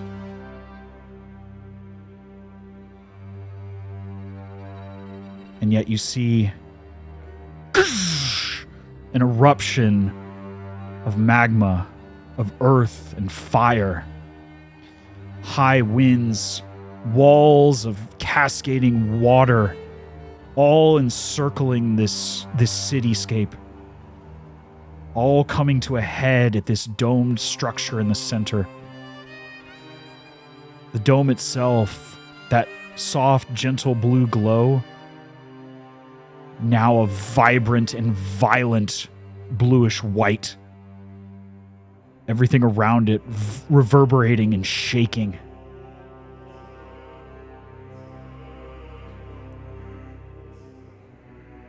And in an instant that feels like an eternity, that light sprays out in all direction, a blinding light that even as you watch this image, you are have to cover your eyes. And by the time it fades and the smoke begins to clear,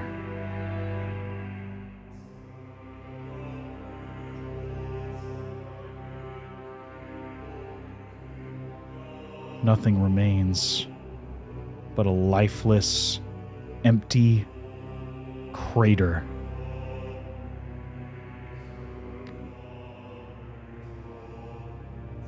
The site of the Aelin cataclysm over 1,000 years prior. You, the few who sit in this room, the few who have ever witnessed such an ordeal and still live to this day, witness what many now know is simply history. You see firsthand.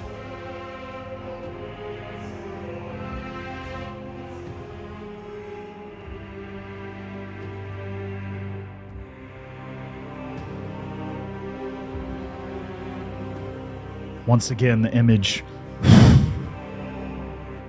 clears, and you find yourself deep in the Aelinwalt forest. Rains cascade like sheets across the treetops as you hear the screams of a young woman being chased down on horseback by multiple riders. She clutches something for dear life and to her chest. And you watch as one of the riders let loose a spear as it strikes the back of her shoulder, and a burst of light forces her to the ground as she unwillingly relinquishes what she clutches close to her chest. a bundle of soft wrappings around a newborn babe.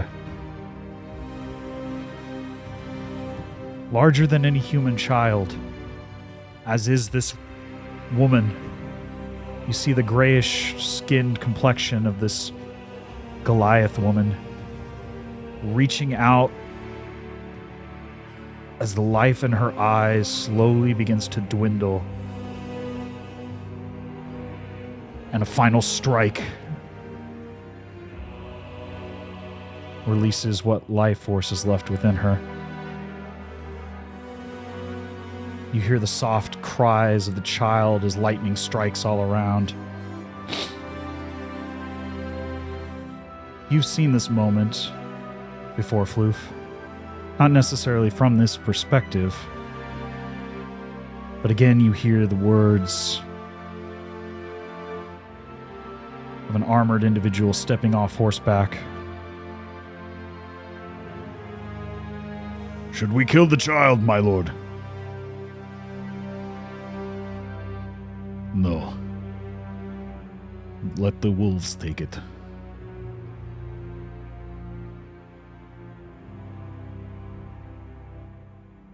For those so fond of nature, it is only fitting that nature should take this one too. Leave it be.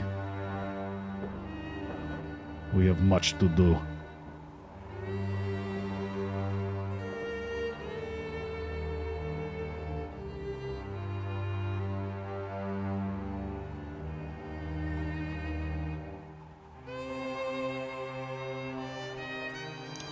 Do I see the person who said that? You do. May I ask if it looks familiar, or perhaps like Lord Dracone? Were you not aware of the name prior, it would have simply passed by without a second guess, but having seen this from another perspective, you do recognize the face. A well-built man, a well-trimmed beard down to a point of dark hair slicked back. At the moment he wears armor, but still a bright red sash around his waist. His armor, a gold filigree on black, not unlike the armor that you see the knights of this city wearing, but far more intensity emanates from this man.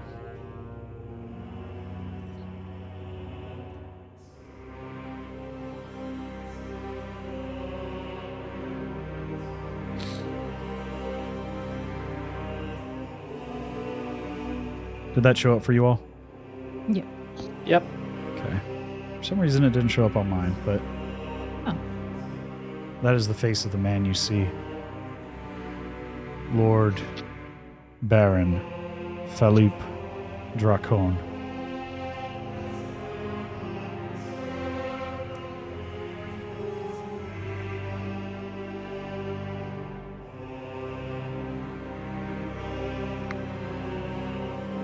I mean, I just stare into this apparition's eyes with the ferocity that suggests I want to kill him. But beyond that, I'm processing a lot of emotions, probably visibly in my face. I'm mad, but I'm sad as well. And I know that the one thing I want to do is kill this person and avenge my biological mother. At least I suspect is. Just before the smoke begins to clear on the floor, you hear his voice one more time. The damned elder reason. All you had to do was share with me your knowledge. and you would have lived like kings.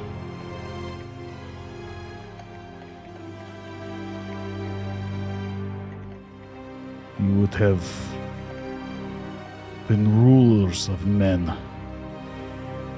Instead, you will rot and fade from history.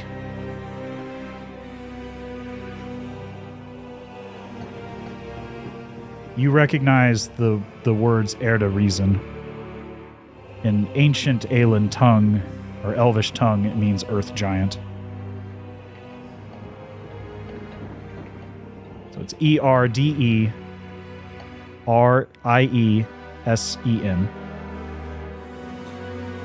Okay.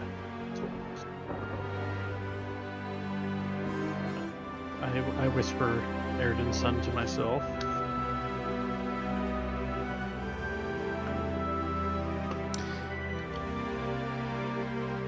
But the fog at your feet begins to clear.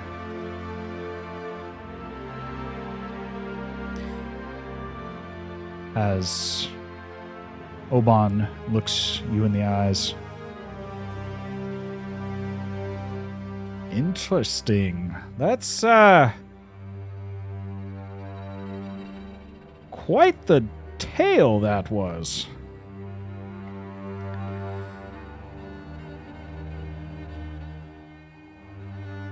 I'm not entirely familiar with this heir to reason, but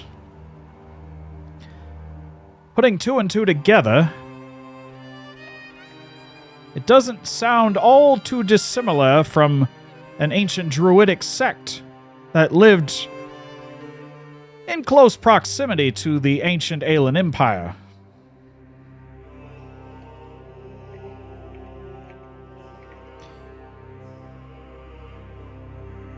And my guess is, whatever disagreement we were bearing witness to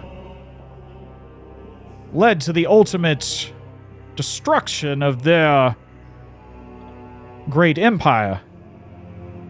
Whatever that thing was, seemed to carry tremendous magical power. Boy, would I love to know what it was. But it seems whatever it was is no longer on this plane of existence anyway.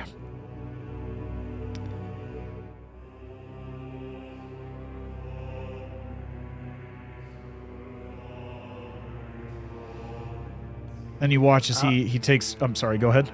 I was just gonna say, I'll just kind of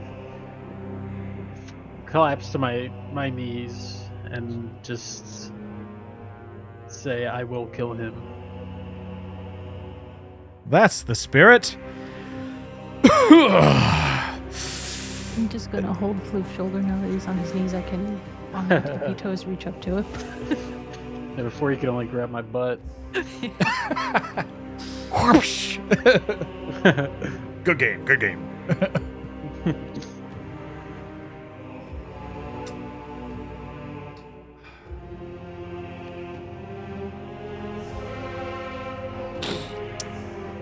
Unfortunately,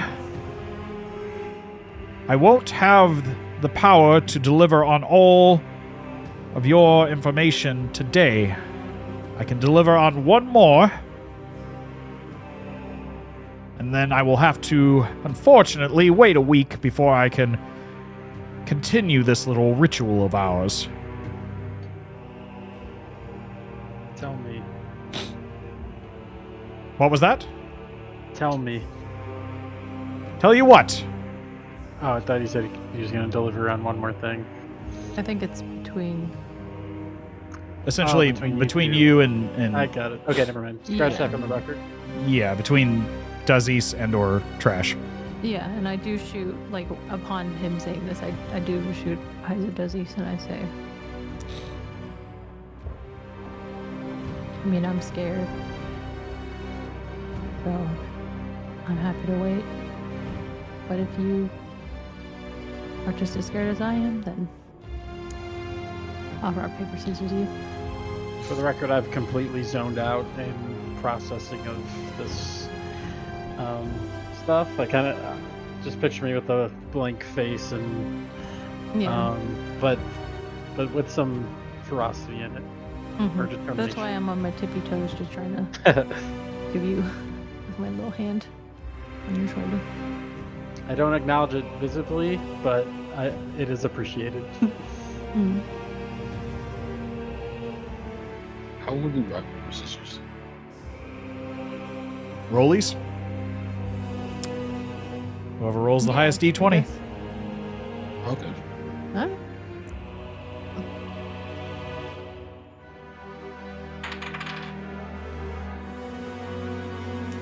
Straight shot. Mine was a 15. I Okay. got a 19. All right. Very well. My dear, go ahead and step up. Let's see if we can't find your friend.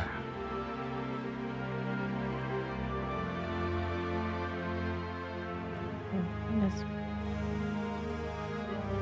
Nervously, I do as suggested. You take the place of your companion, Floof.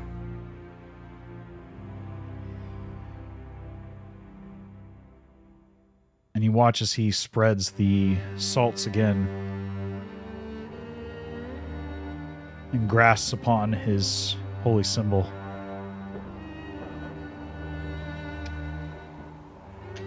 Now, I want you to think carefully and clearly about Miss Catherine Aylenlead. The most vivid image in your mind will better ascertain their location. Are we clear? Yes.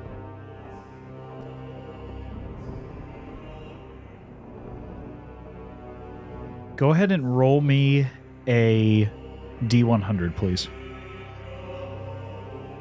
Is that like if I do it with dice? Is that rolling like the tens and then the Yes, so you'll roll your the percentile. 100 kind of thingy? Yeah, so you'll roll if you roll the tens dice, that is the tens place of the so if you rolled like And then an roll a 8, D10 and the yeah, thing, and the right? percentile dice, and that's your ones place. Okay. And then trip zeros would be 100.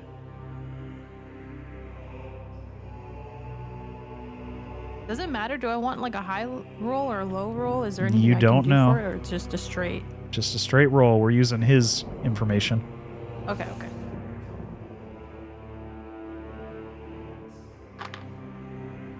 In fact, do you have a possession of Catherine's still on you? What do I feel like I think you used the.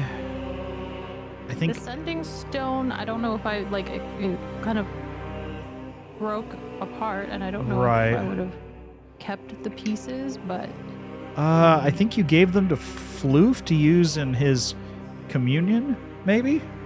maybe. Sound familiar? Right. I would imagine he probably still has them. Yeah. What do I have? The pieces of the sending stone that cracked in half. Oh, I believe you had used them to when you tried to contact Gami. I think you're correct. I do have them. Okay. That'll Go help ahead, the here. situation if you have an item of value tying you to that person. Okay. So I'll just kind of, I guess, ask Floof for them back. Excellent. That'll make things a bit simpler. Would these be for the sake of? Do I have a backpack? Where do I keep? Or is this? I would assume like, you have all some those sort of pockets? pouch somewhere. I don't know. Maybe you have a marsupial pouch. I don't know. All right. I hate- don't ask questions about D&D sometimes. I just assume. I hate to be rude here, but Yes. you're gonna have to just Trash. I think I'm in a trance, so you're just Gonna have to get those yourself. Just- But I'm not gonna stop you from reaching into my bag or anything. Okay. Oh yeah, I guess I will rifle through and try to find. Do I have to roll for that? No, you Okay. dig through quite a collection of like past due You don't want to know food. what's in my Of backpack. like rotten sandwich. Yeah, there's probably like from rotten 4 sandwiches and all weeks ago. sorts of Oh like my god. With pork sandwiches, yes. other I'm just meats trying so that hard not to throw look up. like jerky but probably weren't intended to be jerky, and they're definitely not the right color. Yeah. And there is an awful smell when you open that bag. Oh yeah. That stone is beginning to develop some unsightly mold, and you've seen some stanky stuff in the sewers, and this even gets to you a bit. Yeah, and I'm like, Floof, we have got to talk about personal hygiene after this. We have got to have a discussion. Alright, But you do find the Oh. 2 halves of the broken sending stone. alright, I will take them. I will dust off the mold, and I'll hold them. Kind of like cup my hands around them. Think of the last time. You squeeze your hands around it, and you notice that the pieces are a bit wet, and you're like, oh no. I'm like, oh god. And you're an ooze, and even this is Yeah. like, Not much bothers me considering I grew up in the class. But I'm just like, this is reminding me a little too close to my origin story. you're like, okay. Anyway, as you clasp the 2 halves back together as a single whole, and you imagine Catherine's visage, go ahead and roll your D100.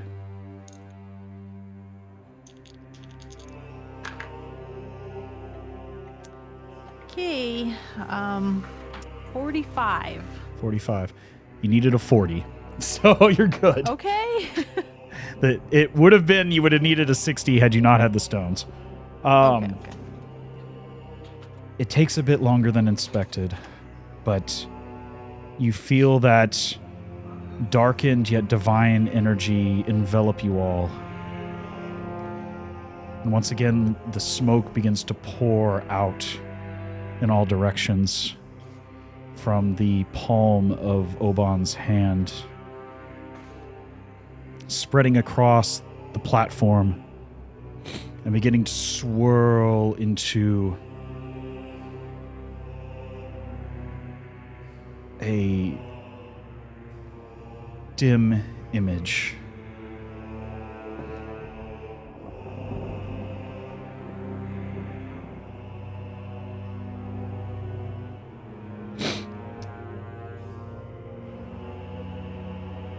At first, it's vaguely shadowy, but the shadows begin to grow crisper and clearer. And a black and white image appears of a familiar face. The beautiful, half-elven face of your mentor and friend, Catherine Alenlead. She's sitting at a desk.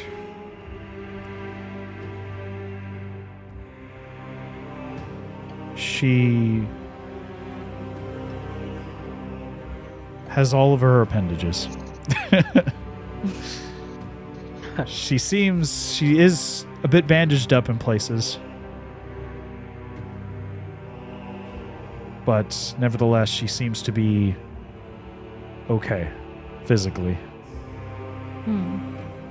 I am paying attention to this, by the way. This has caught my attention, and I realized that now Trash is probably relieved and whatever. And I noticed her hand on my shoulder, and I put my hand over hers.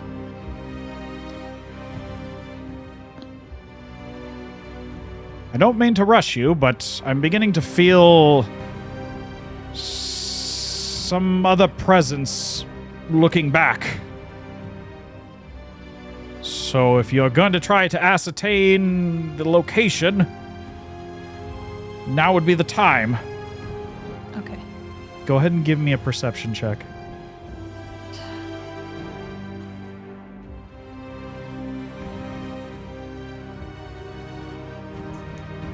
Can we aid in this at all?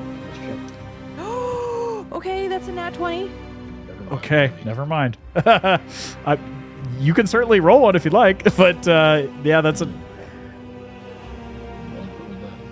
At first, it's extremely difficult in this black and white stupor of smoky image, and you can see the fringes of this image beginning to shrink and shake as if someone's trying to close whatever window to this location you can see. But you see beside Catherine on this tabletop two things. The first is a shattered mirror-like mask.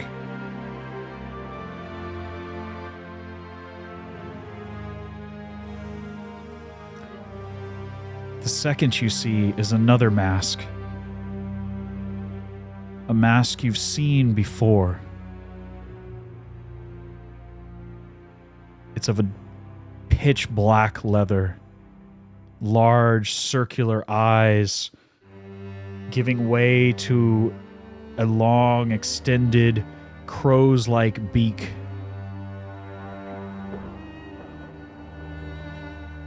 It is the mask that you've seen Dr. Nightingale wear many times. And as you focus on that mask, you watch as a metallic, sharp-clawed hand step over and grasp the mask back. Just as the image turns to face this individual, you see the mask slip over their face, and then they turn and raise their hand, and the image shatters in front of you. Well, damn! Somebody doesn't like company.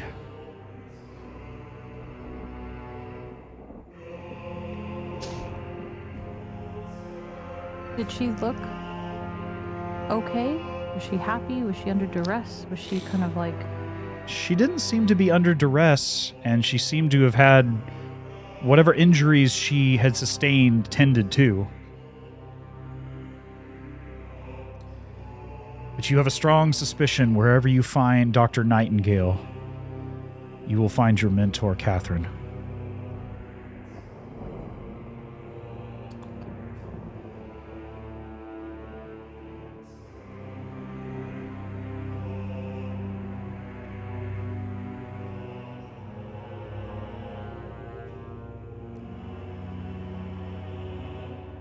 I'm just more confused than anything now.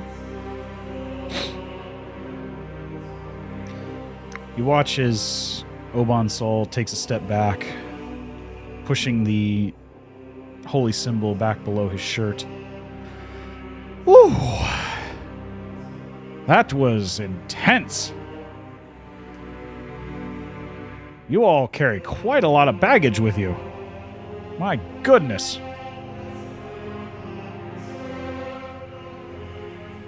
And as much as I'd like to resolve this contract, or at least my end of it, as he looks at you, Dazes, I'm going to need a bit of time to recover from that one. You mentioned 1 week?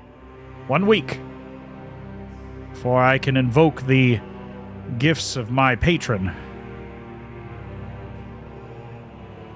Because I imagine, given their reputation, what I know of this Ada Grot, they have quite the defense for any typical scrying magic that I might employ.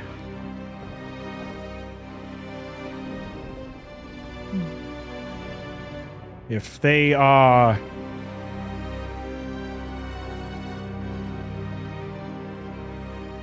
contracted with whom I think they are, scrying is well and truly out the window. You mean similar to what just happened now? Where someone tried Similar to push you or away? quite a bit more dangerous for anyone trying that little maneuver. I see. Do you have any other ideas? That little coin you carry.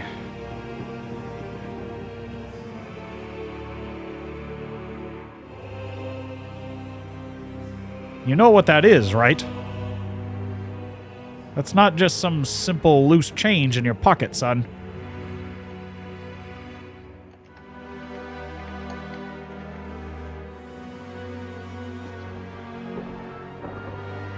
That, well, let me explain. That, if you don't mind, I'll be happy to confirm it. You have my word. By my patron, I will not take your coin. But if you'd like me to confirm my suspicions, I can certainly do so. Yeah, that's fine. I'll hand it over to him for a second. You set the coin in the palm of his hand as he squeezes down tightly on it. You can see through some cracks of his fingertips as he rolls it between his knuckles a warm, soft white light. But just as quickly as he flips it over to the opposite side, there's this loss of light, this deepened shadow, as if any sort of passing rays of reflective light from the torches is all but enveloped and swallowed.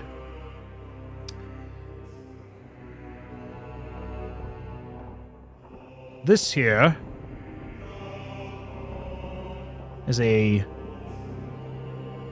trinket of probability. Or rather, a coin of probability. I've seen a few over my time. They're usually tied to the twin sisters of fate.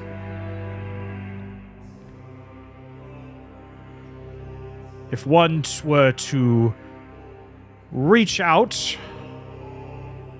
once per day at dawn, they can change and simplify their fate. By simplify, I mean a 50-50 chance. Succeed,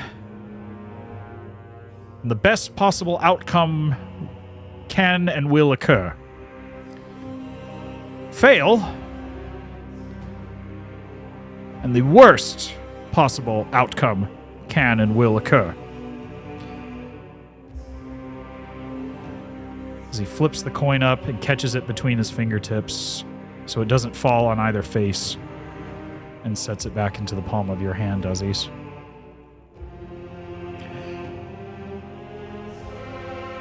We'll add that to your inventory later, but you have learned the true nature of your coin. It is a trinket of probability.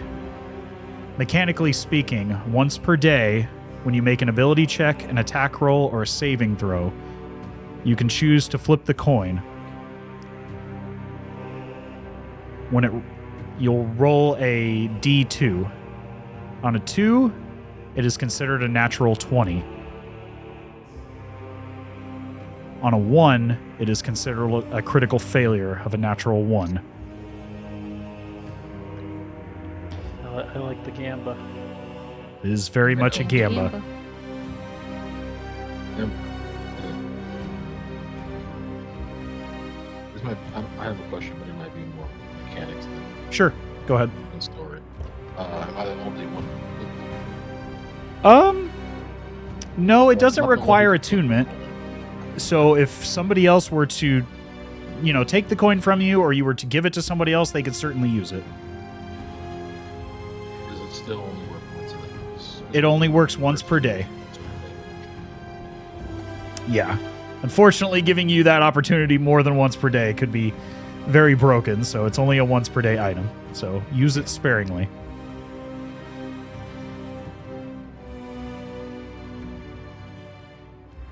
But like I said, it changes every D20 roll that it's used upon into a D2. So you have a 50-50 shot of either a natural critical success or a critical failure.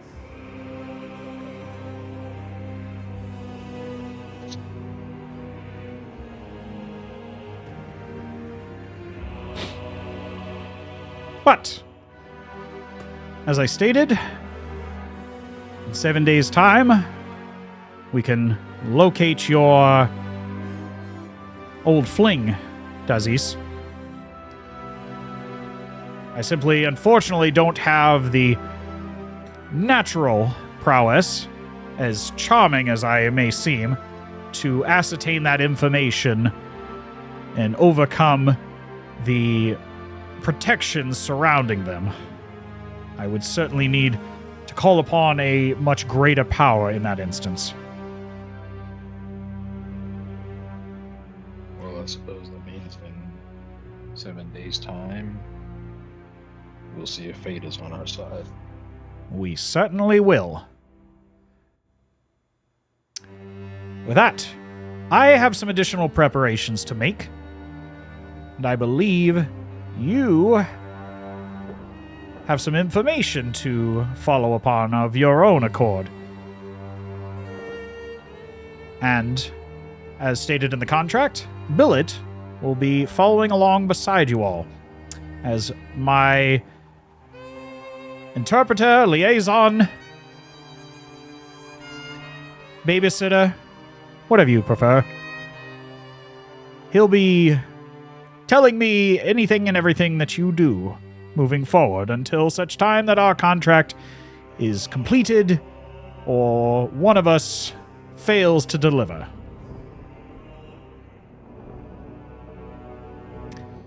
But I will reach out once our preparations are made,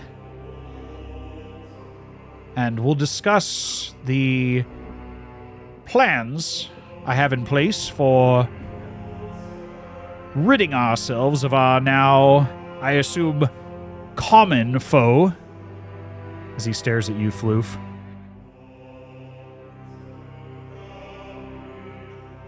I'm sure you are quite eager to rid the world of this barren problem. As am I. Are we to assume that Billet will be able to let us know when you're ready to discuss this? You watch as he snaps his fingers. Oh, you three! I believe this should be a proper demonstration. And you watch as Billet's eyes go white for a second in his mouth. Piece opens up and you hear Oban's voice protrude from his voice instead, coming out of his person.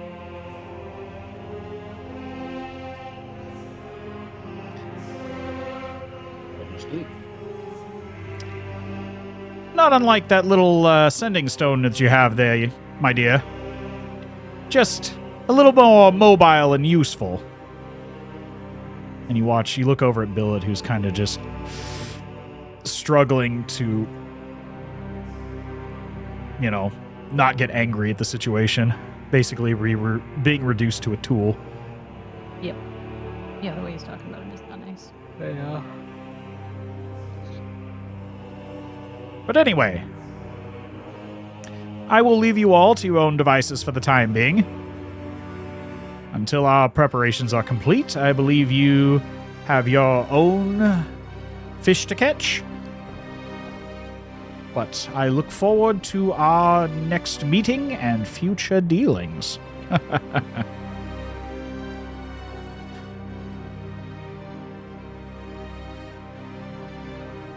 And you watch as he rolls up the contract,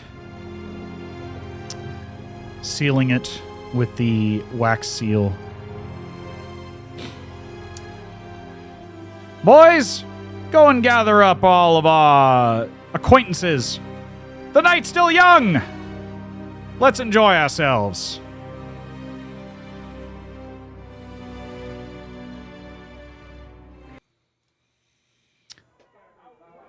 As you watch people getting to gather in, those who have already gone to other parts of the city to enjoy themselves, begin to clamber back into the little speakeasy that is the Chapel of Alidamara and the underground base of the Hand of Faith.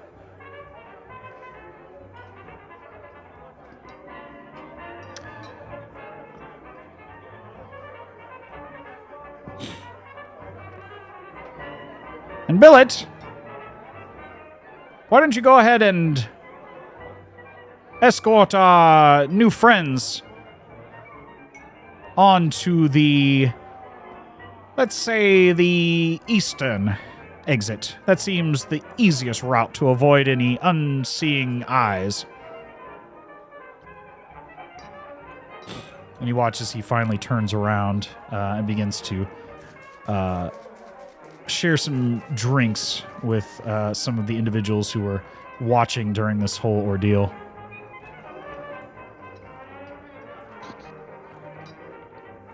If you all don't mind, I'd really like to get out of here.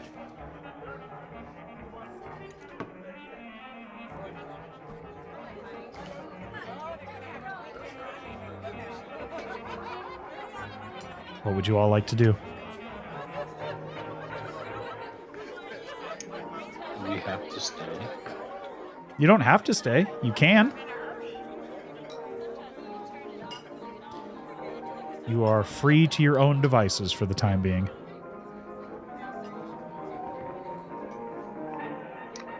I think I just want to go lay down and think about this. I don't know if there's resting chambers here at the hand. There's there's a handful of makeshift cots. It's fairly early, so they probably free. Yeah, what is fairly early? I don't know what the noise. Give me a survival check. Yeah, kind of difficult.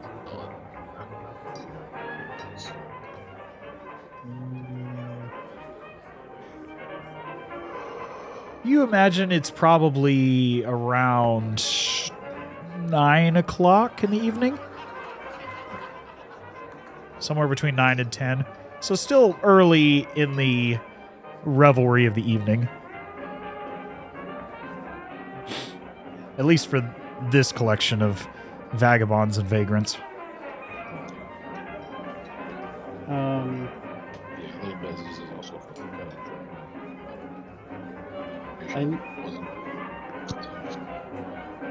I need a slight memory refresher. We're going to Gami's mantle because that's where Dr. Nightingale told us to go, or am I wrong? Yes. Yeah, we Okay. can meet him there. That's where he said he would be for a short portion of the foreseeable future. Let's say trash Catherine with scary guy. We should go to Gami's mantle. Maybe she's there.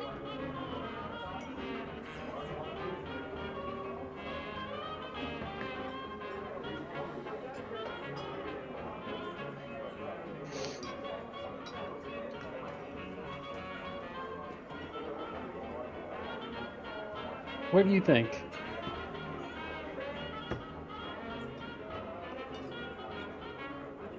You there, Quirky? Sorry. I was just saying we should go to Gami's mantle since it seems like that's where Dr. Nightingale Well, That's where fair. he last wanted to meet up, right? Yeah. But He's obviously with I Catherine. know, but it's just this whole thing is so. At first, I mean, I know the whole time, people were saying like, "Don't trust him. He's wanted," and all this stuff. But if he knew, like, he knew her whereabouts, and why wouldn't he just tell us? I know we couldn't trust him, but I just like we should go there, of course. But at the same time, I feel like we're like walking into a trap or something. It just doesn't feel right anymore. I don't know, but He is scary. but Maybe if that's Catherine needs help. that's our next move, yeah. Dazes, what you think?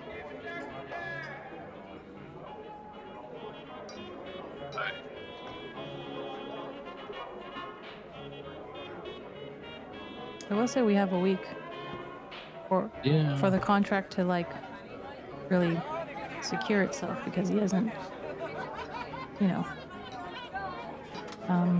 completed his end of the bargain. So it buys us a little bit of time, I guess, maybe.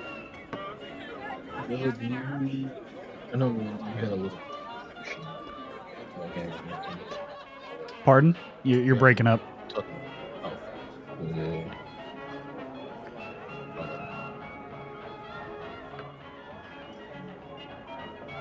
Is that better? Yeah, you're really hard to hear. Really, I know when we spoke previously, you had a little bit of information about Gammy's mantle. Do you happen to have any idea of how long of a trek it would be in general to get there from here? Oh, not too far. No more than a day. It's maybe about 40 miles, 50 miles outside the city. No more than a decent day's travel outside of Grossmauer. And generally, not a lot of people head up that way. It's not, a real touristy destination. Not a lot of people go, honking and hooting to support the god of death. Unless they looking to mourn, but usually that's done in close proximity to the death of the person. It's rare that, people will travel long distances to, beseech the god of death. They're not normally known for any type of, negotiations or, deals of any of that nature. They simply just kind of stay in their own lane.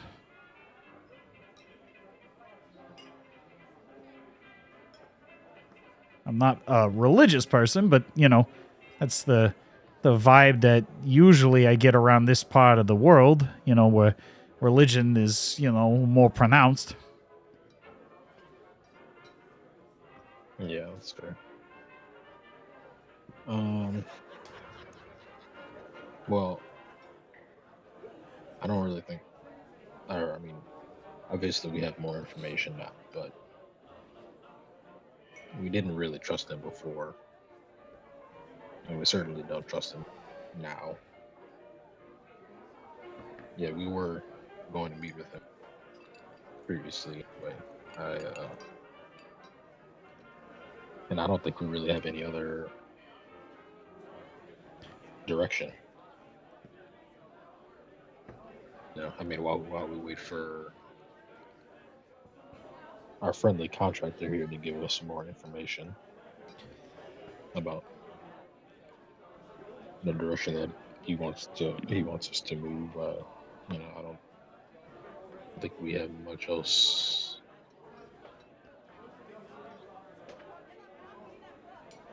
In terms of what we can do. Yeah. We just hang around. Do nothing here for a week. But this place isn't all that safe unless we stay underground on the whole time. We have Inquisitors searching for us above ground. And of course, it's, as of the help that you've so graciously provided, it's in my best interest to help you all do what you need to do. So, whatever you need, I'm your man. Scary guy is very powerful. May help us kill Dracon. I think. You mean the We bird should mask see. guy, or you mean Oban? Bird mask guy. Sometimes the devil you know is better than the devil you don't. Well, in this case, I know both of them, and well, at least one of them, and this one over here is about as shifty as they come. He's technically, well, helped us before in his way. Well, it's a start, and it's worth a lead. And you said if I'm guessing right, that this here lady is potentially fairly magically powerful, capable at least. Your friend? Yeah, I think so, right? Trash. So I assume you're speaking of Miss Catherine Billet. Mm-hmm. Yeah, the half elven lady, the one in the vision. It's just, yeah, I just none of this really makes sense to me, and I thought maybe I could see in the vision if she was like being forced to do this, or like under duress, or under some sort of mind control or something, but I couldn't. What you tell. saw with your nat 20, you didn't see any sort of duress or malice or anything like that. It just seemed like she was working on something at the desk or writing something. Yeah. She didn't seem to be under any sort of control, at least nothing that you could see at that distance. Mm-hmm.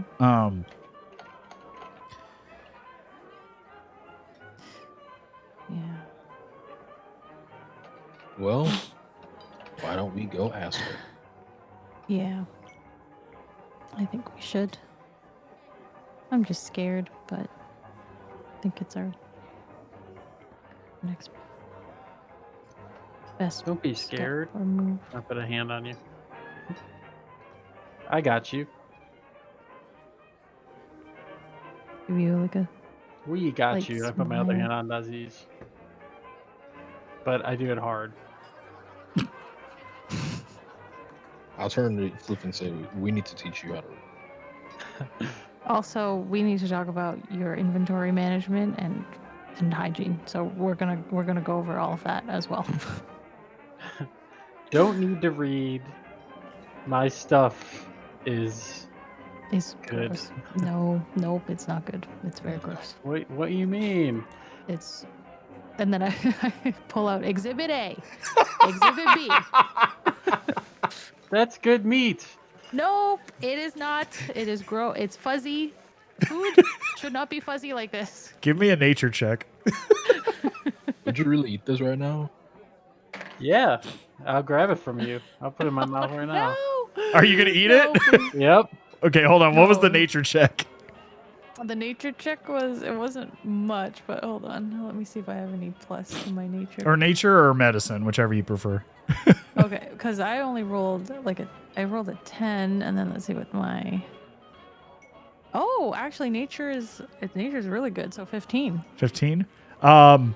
There is definitely some like funky colored mold growing on this. Oh, I'd be like, no, what? Dude, I'm telling. That is not good. It's not like it is not mold that you want to be ingesting. Yeah, That's I'm for like sure. just about to say. It's not like the mold you see in blue cheese. cheese. Yeah, I'm like, from my time living in the streets, that's long past, and he's already taking it. So about to eat it, and I'm like, no.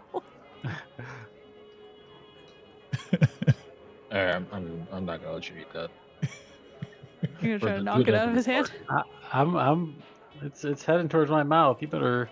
I'm Roll I contested guess if you grab it initiative. first, I'll grab it We'll let the dice decide on this one. Roll contested initiative. for the good of the party. I'm actually, or for the yeah. Okay. If you get into Floof, a roll fight with us, I initiative. don't need you to- Floof beats you to it and puts it in his mouth. Gross. Floof, roll me a I'm gonna- constitution check. Oh I'm no. actually gonna try to reach Or a into his constitution mouth and saving take it throw, out I of should his- say. Wait, what'd you say, Dazes? You're gonna try I'm to gonna try to reach take his it out of mouth. his mouth. You're going It's to like a what? dog. He's But trying to it's rip already and pull it out. I mean, it's in his mouth. Roll me a constitution saving throw. Me or him? Floof, it's in his mouth. Oh yeah, baby. He That's actually pretty good. chugs it down, you know. It tastes real funky. Real funky. I'll make a little bit of a face, but I'll say, "See, it's good." It Want has some? it has the consistency of jerky in some areas and the consistency of like stinky runny cheese in others. Ooh. And it smells horrendous as you bite into it. Like the stink just gushes out in your nostrils when you bite into it. But you don't vomit and you don't get poisoned. Phew. The two of you just watch Iron gut. in disgust, but your companion manages to hold his constitution without upchucking. And then he burps, and it is horrible. It's funny. Let's get some sleep. So the cat's here? Yeah. Be Hmm. smart to leave at night, probably. Yeah, we're still, this isn't exactly an easy breezy space for us to move around in. So Right. So we need to leave, before the break of dawn. Once the sun rises, the exits change. Has to keep things hard to track. So if we don't leave before the sun rises, then the dawn will inevitably cut off our exit, and we'll have to take the long way around back through the city. Well, in that case, do y'all want to leave now? 'Cause I mean, there's nothing holding us here, really, right? yeah. I'm not tired. Are we? Because we're not fully rested, but I guess as long as we're Well, the thing is, doing okay? I don't know if I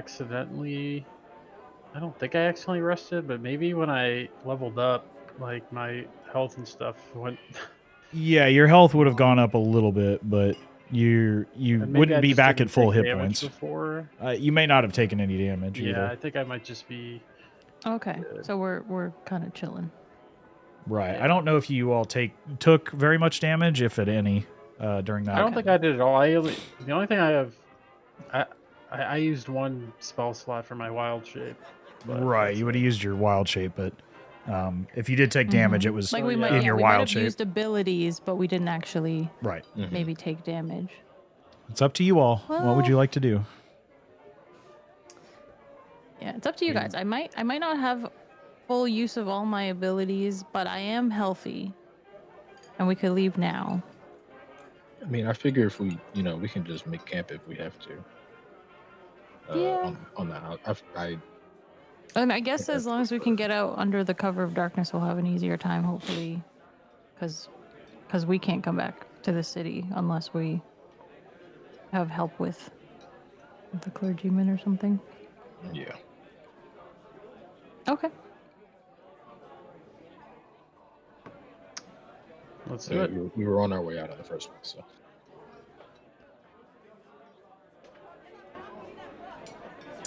All right.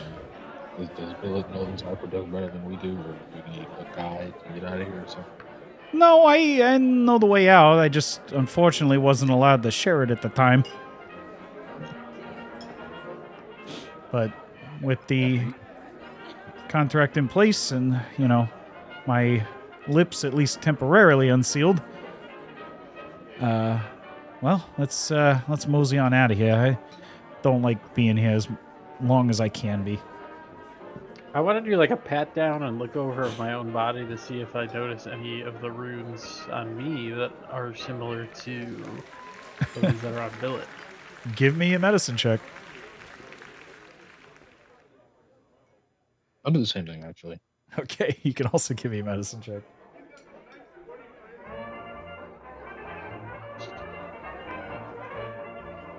Floof, you notice you have slightly more hair on your left ass cheek, but no runes on your body. Dazes, Okay. you do not find any runes.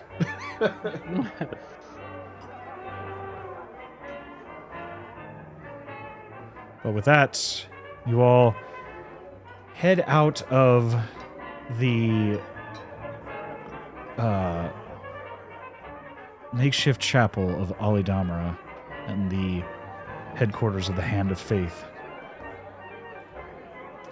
Hearing the raucous music slowly dwindle behind you, you all begin to head outwards towards the aqueduct's exit, towards the eastern side of the walls of Grossmauer.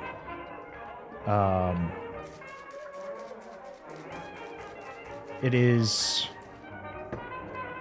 a slow trek through this winding area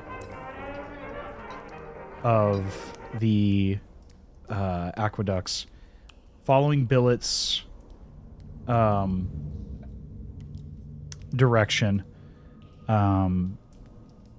It takes a bit of time, and at first you're getting a bit concerned that you might be lost, but every once in a while you can see that Billet is, changing direction, and he'll turn, sometimes even feeling like it's going backwards, but nevertheless, he never seems to stop or change his pace. But following the trajectory, eventually you come to what is seemingly a dead end in the path. And for a moment, you're a bit annoyed and concerned that your companion might have definitely made a wrong turn. But he continues to walk forward and forward and forward, straight through the dead-end stone wall at the end of the passage and directly out of your sight. Do you follow?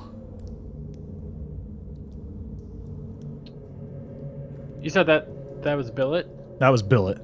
Okay. You watch him walk straight through as if there was no resistance to the stone wall, that he just walks straight through at the end of this passageway. God damn illusions. I'll follow, but I'll try and pat at the wall before I walk into it. You pat at the wall and your hand goes right through it like nothing's there. All right. And as you walk out, you see Billet waiting on the other side. There's a row of large shrubs and smaller trees that you see. He's kind of positioned himself as kind of a lookout as he waits for you all to exit.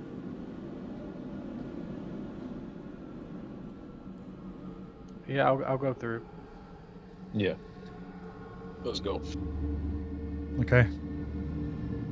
You all exit, and it is quite late into the night at this point. Probably 1 or 2 o'clock in the morning. As you exit, and you look up, and you can see you're standing just outside the large 60 to 80-foot walls on the outside of Grossmauer, where the city itself gets its namesake.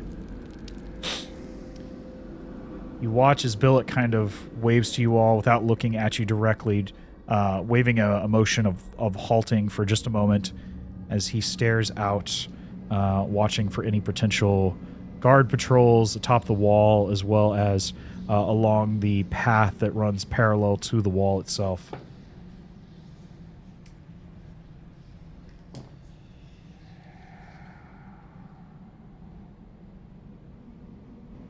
I think we're in good shape. I see the The last guard patrol is heading further north right now. So we should have about 10 or 15 minutes that we can slip away without attracting too much attention. With that, I need a stealth check from everyone. It's amazing how much stealth I have. I'm rolling crazy right now. I'm not.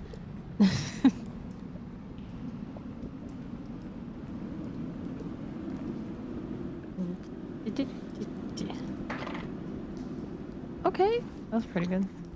All my time in the forest, sneaking on animals. Yeah, I mean, I've been stealthy for a long time because, you know, if I'm not, people are usually like, what the f is that thing? Run! What are those? 25. Okay, yeah, that's more than enough to meet the average. You slip out with the direction of your companion billet, heading eastward, kind of zigzagging between some of the tufts of trees, heading eastward out of the city of Grossmauer. Let me go ahead and pull up the map for you all, just as a visual representation here.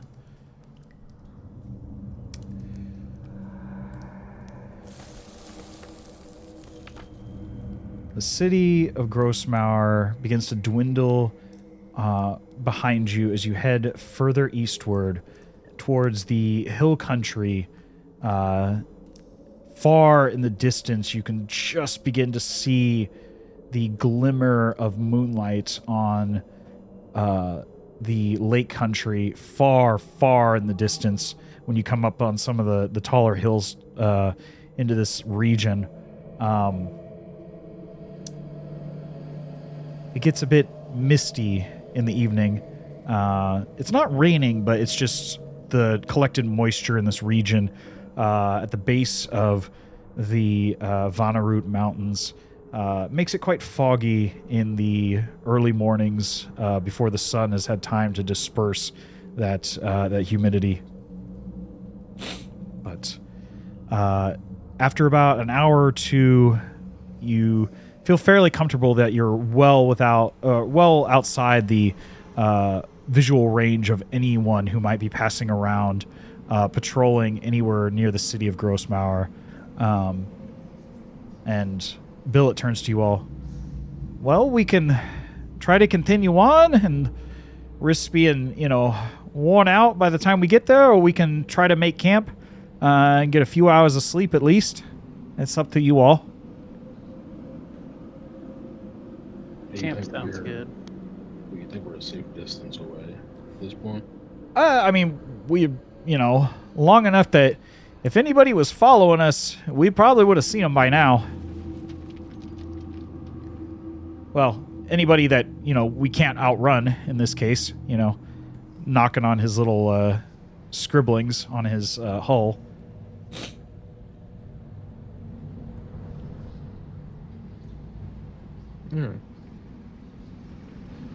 Yeah, I'm also down to make camp.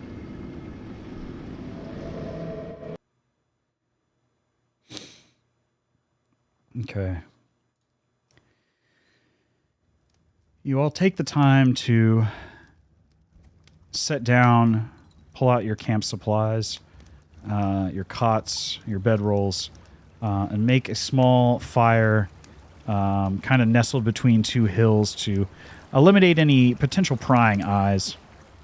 There's a small creek not too far from where you've stepped off, where you're able to grab some pails of water to nestle over the fire and heat up, not only for drinking and restoring your water skins, but also for any cooking that you might need to do.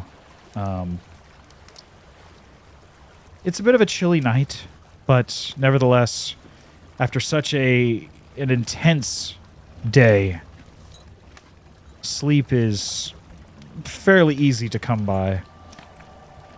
In this instance, we'll go ahead and, for the sake of time, forego any watches for the time being. as we're creeping right up on 3 hours here, I think that's probably a good stopping point, as we'll continue the arrival to Gami's mantle next time.